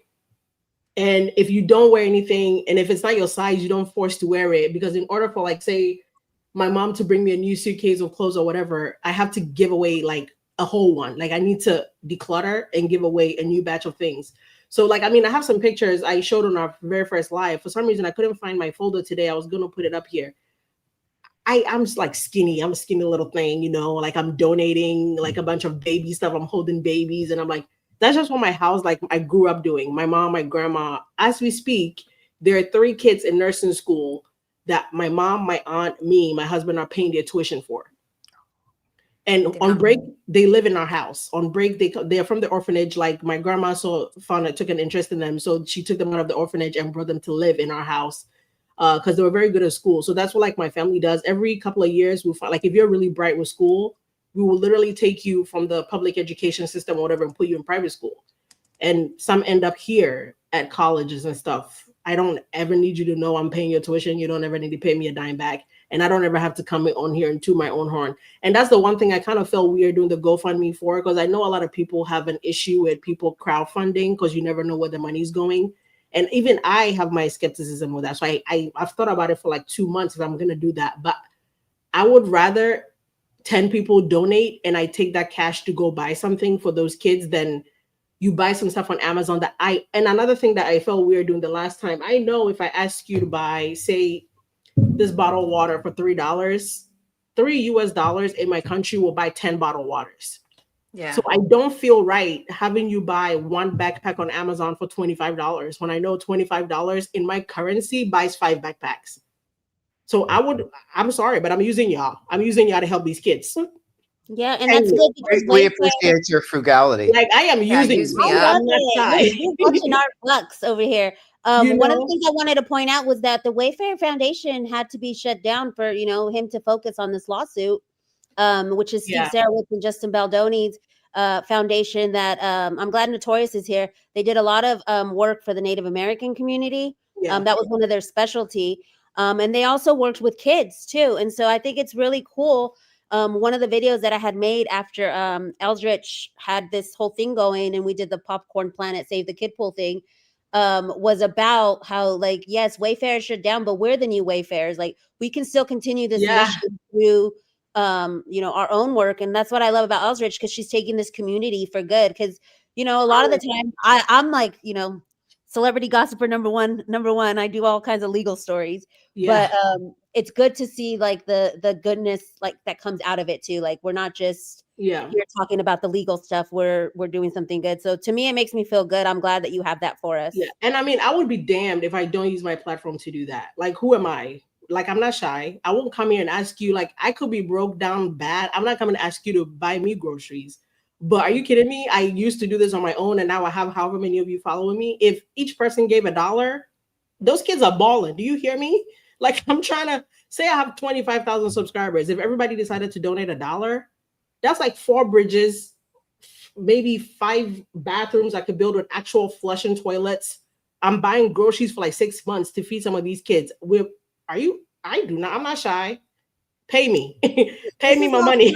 Supplies Oh, yeah, that's the first batch of stuff we did. Oh, thanks for pulling that up. Yeah, I don't think that my audio works because it's weird. That's fine. We could just watch the video and the audio doesn't play. So the reason the Amazon thing is so hard, everything I had to take out of the packaging, right? And those boxes on the wall are still full. And then my apartment looked at me like, girl, why are we throwing away like 500 boxes a day? And I'm like, don't judge me. But we got him toothpaste, school supplies. We went ham. The backpacks, we got some mosquito bracelets, the books. I mean, I was proud I felt so good. I was like, oh, I'm balling. No, those kids saw their stuff and they're like, are you kidding me? But this Christmas, there one school, they have so there's a separation between the school. There's like a riverbank. If it's not raining season or whatever, it's low tide to where they can just take their find that video, but let me see if I can find that one. That would be more recent. They just take their shoes off and trek through there. But if it's raining or if it's thunderstorm, they have to damn near swim, take their uniforms off, hold it above their head and dry. Nobody should go to school like that. And then once they get there, they're tired. Some of them haven't even had anything to eat. They don't even have the shoes to wear. Some just don't have it. So I'm like, I am not shy. I don't care. I will beg. I will beg if I have to. Give me all your money. And we're going to Ghana and we will build a bridge for the kids and we'll buy them food to eat and we'll buy them new uniforms and new clothes and new shoes. And I don't if nobody ever watched a video of mine, I don't mind. But as long as 2 times a year, I could come to y'all and beg for a little cash, I'll do it. I don't care. Yeah. I don't show me the money. Beautiful kids. The link is in the description, y'all. Yeah. So it's a really cool cause. I think it's super, super cool. So those backpacks on their back, I individually packed every single bag, by the way. Yeah, there's another video where I watched you pack them. Each backpack has a book, like a notebook, pens, pencils. Not everybody was able to get a calculator because not everybody, there wasn't enough. But over 1,000 kids got backpacks with and I made sure I donated to make you guys I was the first one to donate. So when you go, you're gonna see my donation is first up there. But you're gonna see each kid this drive, each kid was able to get a backpack, socks, underwear. It was hard because I was packing it at home. I wasn't sure who would if the girls would get girls underwear or the boys would get boys underwear. So I color coded the bags. So if it was a deep green, all the deep colors were for boys and all the light colors were for girls. So the light pinks were younger girls, the light greens were middle-aged girls. I took a lot of thought into doing it, but it was tiring. Okay, Elsie, you got to tell people when the deadline is. Oh, so I'm trying to keep it going till end of November because then it will give me the first 2-3 weeks in December to go to Ghana. I'm going to Ghana anyway, regardless. So if people can donate right up until last day of November, I don't know, November 30th, that's fine. So there's no rush. You don't have to donate today. You don't have to donate tomorrow. You have till all of October and then all of November to donate if you can. And even after, want to save people. Yeah, and even after, if it's still going, pack some lunches. Yes, what I am gonna do is the Amazon link. I'm gonna do it again, but only for medication because that I can just put in my suitcase. So the last one we did some dewormers and pain medication and antihistamines and stuff, Benadryls and all of that, antibiotics. So I'm going to put that on the Amazon link. That is something, if you guys were to send 1,000 of those, I can bring in a suitcase, I don't have to ship through a container because that was crazy. I was not expecting that many people to support. It was amazing, but I was like, what did I get myself into? And then I found out I had to pay $2,500 to ship it. I was like, it's okay. You're okay. Yeah, it's for the kids. It's for the kids. So hopefully good. it will work out a little bit better. As we wrap up, let me go ahead and plug everybody. We plugged Elsrich GoFundMe. You guys are already on her channel, some of y'all. But if you're on my channel and you're not following Elsrich, what are you doing? Go give her the follow on YouTube. All of everybody's social media is linked down there. Raven, I'll link yours after the chat because I didn't have yours in there. I'm gonna Also, add Sarah, Ravens who to mine wasn't now. here. Go ahead. What'd you say? I'm gonna add Ravens to my link right now, so they can still Okay. find Ravens under mine. Where did it go? And then Christina, if you're still there, if you can, I haven't seen Christina. Wait, she is there. Okay, Christina, if you can, because I know Laura probably had to go to bed because I have a morning show and she's my mod in the morning. But Christina, if you can link Raven's TikTok in the chat too. Please do, Sarah was because And I able to promise make it. this all the time, but I am gonna start posting on YouTube. I You have promise. to. Come on, Britt. I'm Come gonna on, start Britt. forcing you. That's what they're saying in the chat. They're like, thanks for visiting the Tubies. I can't I believe I'm know. gonna it. start dragging you here. I've tried to drag you here multiple times and it hasn't worked. I'm Why gonna don't you come over. just I mean, I haven't why don't even you just been posting on TikTok really, so I'm doing it. I think Clark is saying just post your TikTok stuff here, no? Yeah. just Yeah, post your dude. I've TikTok. started doing that. I've been You messing with lazy bum. no, because if there's You just if there's gotta upload, anybody, girl. if there's anybody here who saw my older posts, there's been 2 fundraisers going through my page also. The first one was the Cure for Cade, and they needed to raise $1.15 million so that Cade could make it into a clinical trial to save his life. He literally would have potentially lost all of his cognitive abilities to talk and walk, etc., even possibly think, without getting into the clinical trial. So we had the GoFundMe up on my page, and as of this last week, Juneau, my town where Cade lives, also, they were able to successfully raise the 1.15 million. But as soon as we got the good news, that was when Typhoon Halong hit in Alaska. So we have 49 villages and 3,000 people that are removed from their home, and they're all living in different locations throughout Alaska. So we are going to be needing a lot of support and eyes on this. And because some of these families, they found out originally they weren't going to be allowed to go back until March. Now they possibly won't be able to go back for 18 months. And these are entire families, like people with children, and the children, there's so many heartbreaking videos of the children leaving their home because they've never left these villages before. And now they're living in a community center in Anchorage, and they're in foreign places. They don't have access to their ancestral food, kind of a thing. So we're doing a lot for. I'll connect with you after this, Notorious, because look, I'm getting all teary-eyed. Yeah. I worked with the Aleut community out in Anchorage for a few years and stuff. And sorry, I get all emotional. Y'all get me emotional. I'll get with you after because I'd love to support that as well. Sorry. I guess to leave it on a good note, though, Chef Andres, the chef who's been traveling all the world whenever disaster strikes, he is currently in Anchorage. So there's been all of these food donations that there's been a lot has been diverted away from the disaster centers, and they've been diverted to the shelters in the area for the other marginalized communities, because Chef Andres is there on the scene, and I love him. Right? I'm like the cooking stuff. Yeah, he always gets the food going out there. Yeah. She's not on YouTube. Notorious, you're not on YouTube yet, huh? I have been on YouTube. It's just not does one have that one. I know that. Yeah, it's not one that I'm really active on. After this? What am I on? I'm like maybe Raven 907 on. She doesn't know her. Because I said the last time what are we plugging for you, Britt? Commit to the Brit everywhere. Commit to the Brit. She is such a news on X either. Eldridge left X. She's got her secret sports X that I don't know about. You know, everybody knows it though. Sports community. Because I made it to Sports Center back in May. My secret X account. Oh, now you're my hero too. I've been trying to get into the sports journalist stuff. No, I made it to Sports Center and I got so excited. I accidentally took a screenshot and posted it on my regular Instagram, and everybody found me. And I was like, how did I not see that one? I must have missed it. And then I quickly changed my username. You changed it, girl. Because if you want to come on my sports chatter, we do legal sports stuff, but also we talk about like just regular sports news and like You know, like my next one's gonna be like with the Isaiah Rogers thing. He got some insulting texts.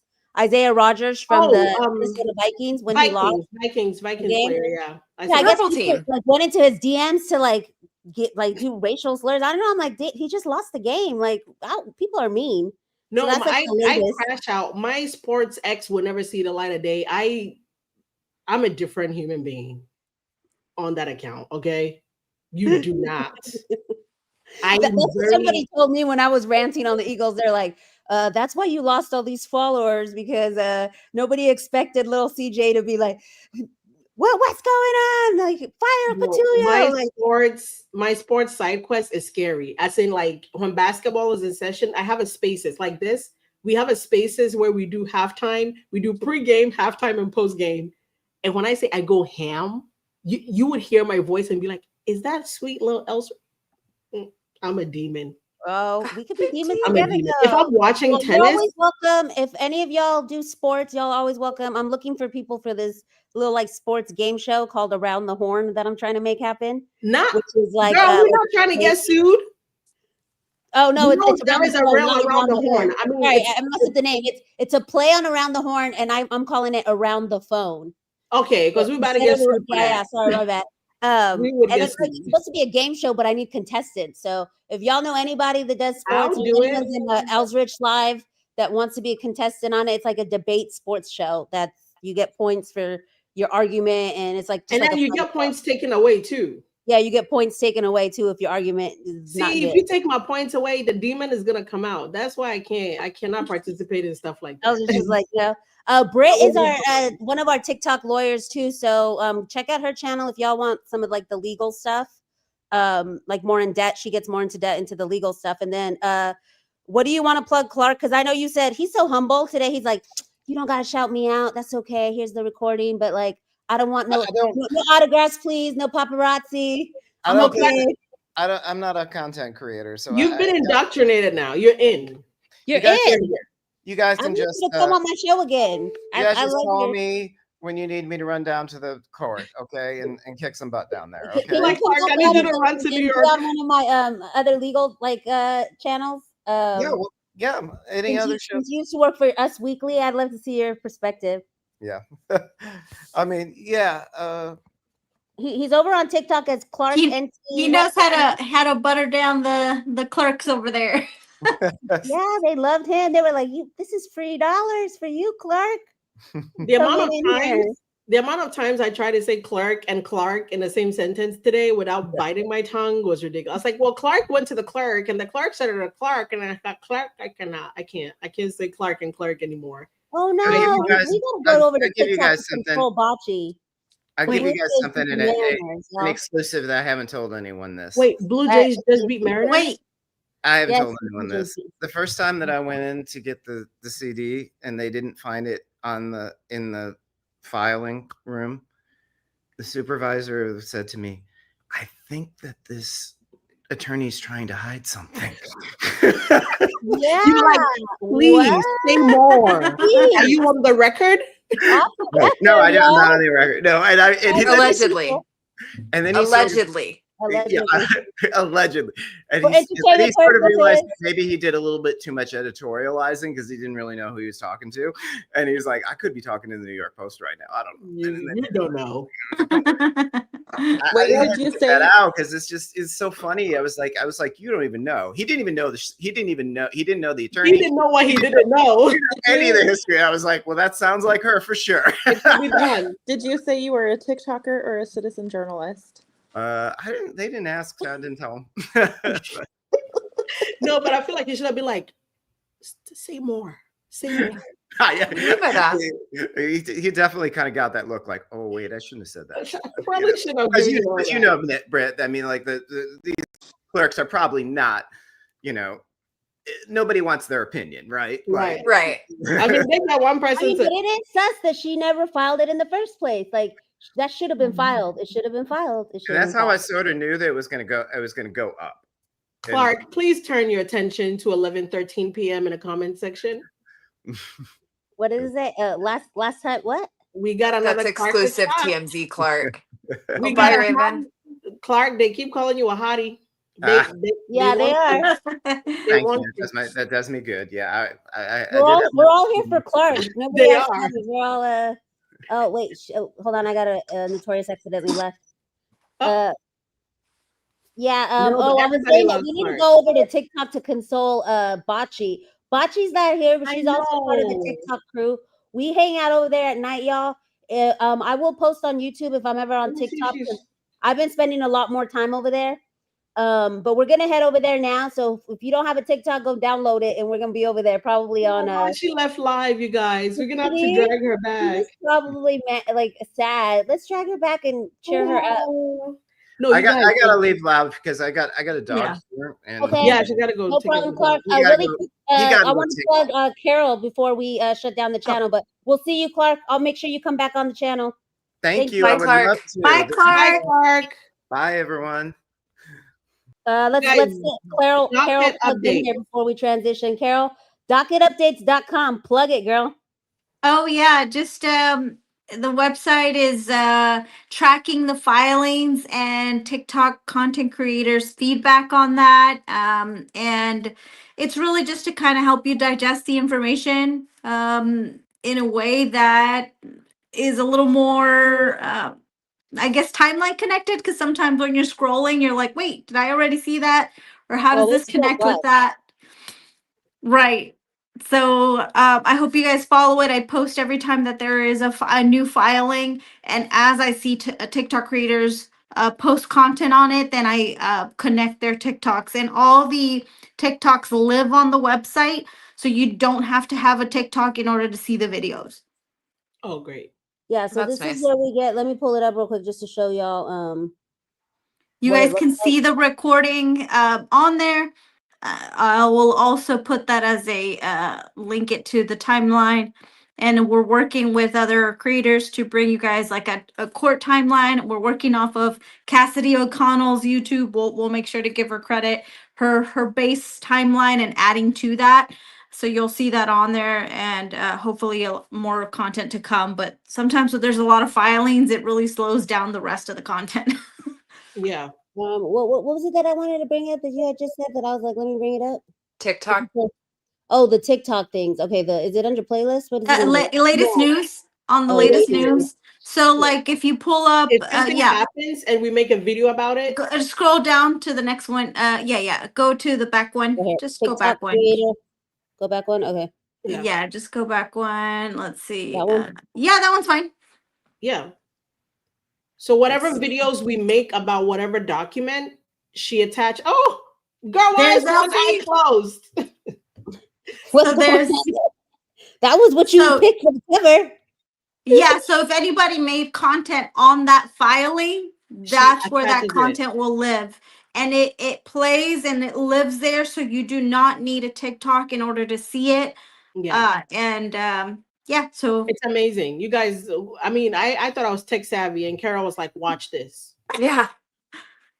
Okay, so as we go out, Bocce does this over on her channel, and we always do it here. We put some songs on our way out. Carol, do you have an update on the app?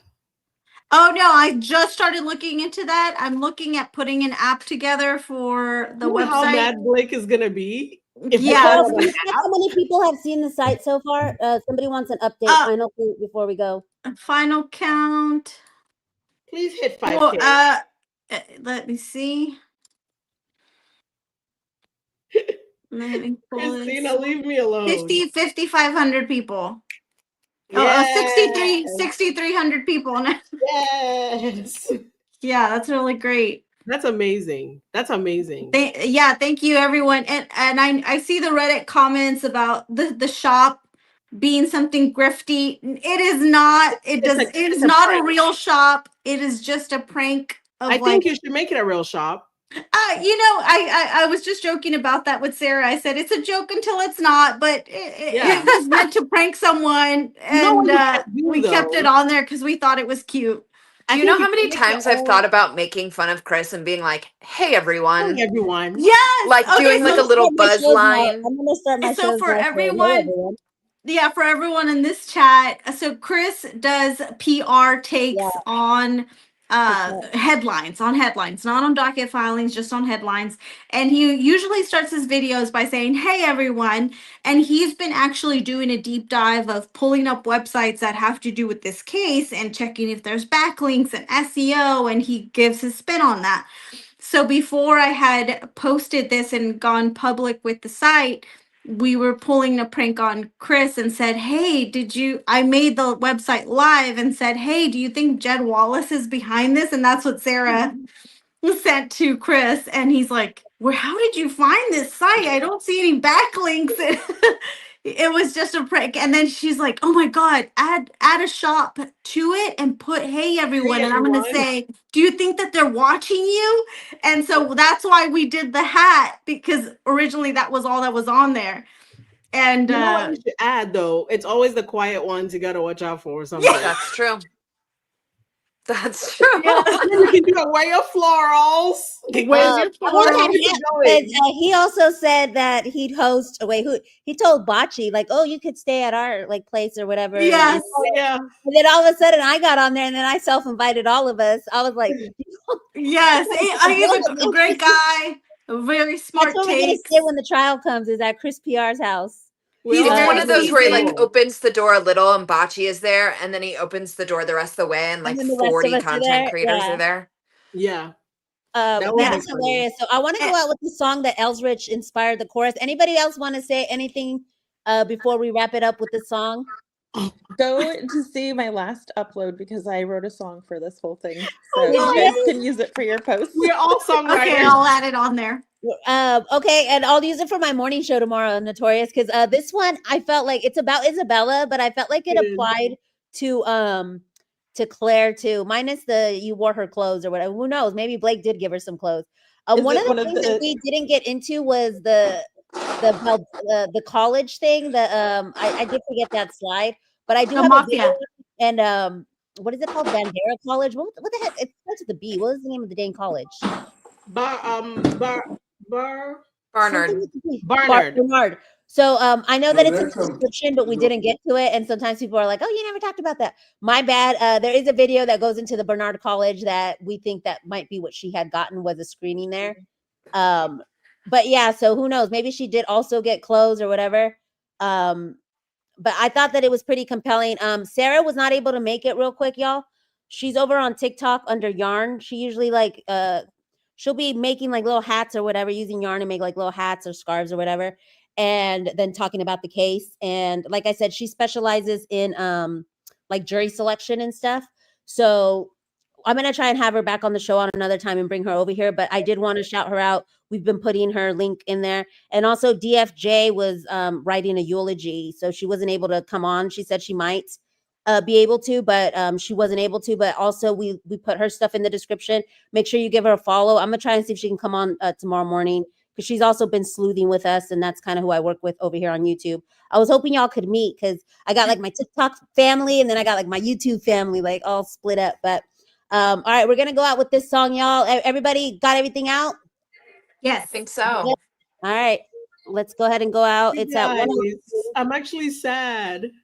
You're sad? Bocce's back crying. Is she crying? Okay, we gotta go over there. No, but if you guys are not like legit sports fans, like you probably would think why. Like it's not that deep. No, I right away was like, we need to go over there because it's big. It is that deep. It's so sad, especially the way they lost. Apparently, like, oh. And she also had a deep connection to it because she lost a friend who was a Mariner fan.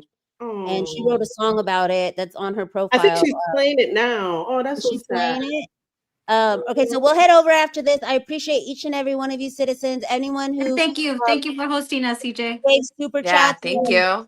I'm gonna invite y'all back if y'all want to come back, because I do all kinds of legal cases. I'm never stepping foot in this get.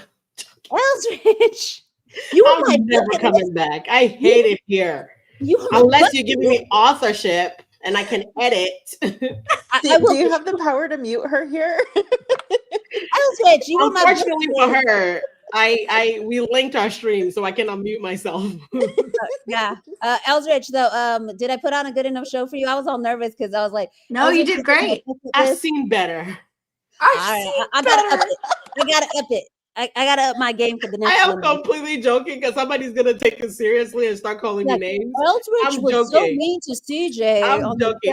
Okay, honestly, if I'm nice to you, That's when we have to be concerned. if I'm nice Yeah. to you, you don't ever want to be my present. If I'm mean and I call you names and I call you grandma, You know what I mean? You shout got out into Brett. it because of the Martin Lawrence thing, and I wouldn't let it go on that TikTok. Wait, Elsrich, if you're ball busting, then that's your love language. Never with teeth, though. Always Never with with teeth. teeth. Always with teeth. Well, I find it I sexy. let it go, and I was like, "You don't know what this is," because we're like different ages, so she didn't really know like Blossom or like things that were older. And me and Raven were going back and forth, and she's like, "Y'all stop it." We kept. She thought that the Lawrence brothers were related to Martin Lawrence. Remember that? I still don't know who those people are. I'm so sorry. I could see them walking down the street, and I wouldn't know a thing. I'm sorry to this man. Sorry to those two men. My tier list of who it was, who it could be, with Claire Ayub and everything. Martin Lawrence and the Lawrence brothers are in there at the D tier, and nobody knew what the heck. And I'm like, oh, that's an inside joke for the TikTok. Joke. No, I not love that the it. lives You guys will be don't about flip her, but me. she's I'm gonna be not our new mean. background Yeah. profile photo just to make it look like start something. The eyes? Are they talking about Elsie? No. I can do the eyes. Oh my God, that's hilarious. Okay, y'all, like and subscribe, all that good stuff. While the song's playing, make sure y'all comment after it because it helps the algo.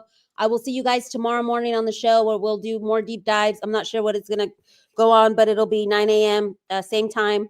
As always, we'll see you guys there. And if y'all can go hang out with us on TikTok, we're headed over there to console Bocce.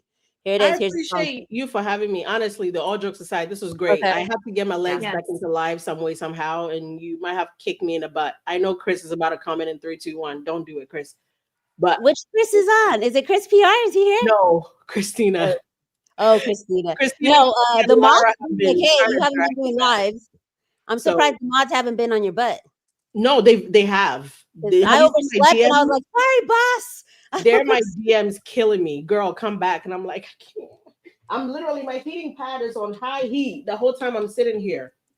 Well, I feel special because a little birdie said you barely ever do like lives or whatever, like, and you barely schedule because you have other stuff, priorities with like family and stuff. So that's why you pre-record. So I was like, yay, I got it. No, I pre-record because of that, but also because I'm literally sitting on a heating pad right now, and I've been able to do it for the last 2.5 hours. I shouldn't be, but I can't sit for that long. I'm gonna get up and crack all my bones and lie down. And we're gonna do. Well, I appreciate it. I'll That's give me your why. Amazon wish list. I'll send you a little something.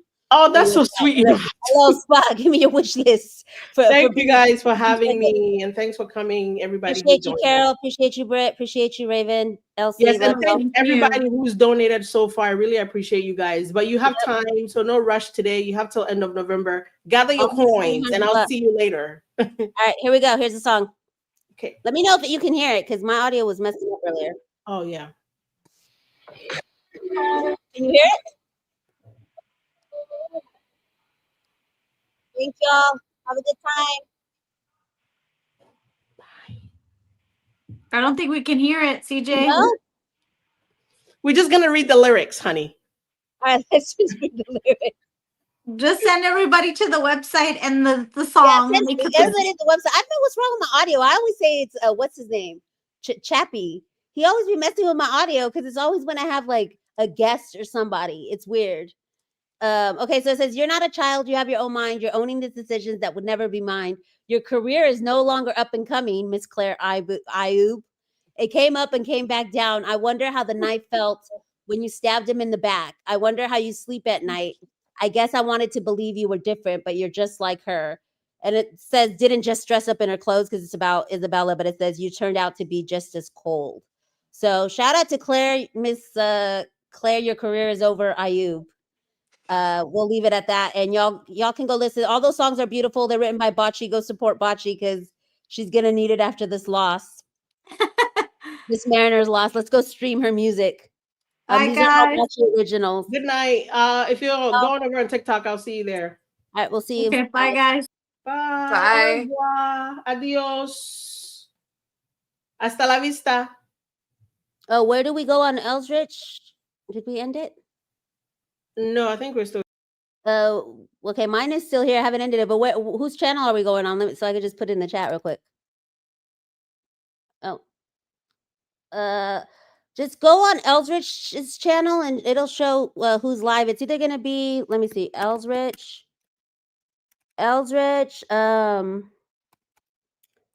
Sarah, or Bocce.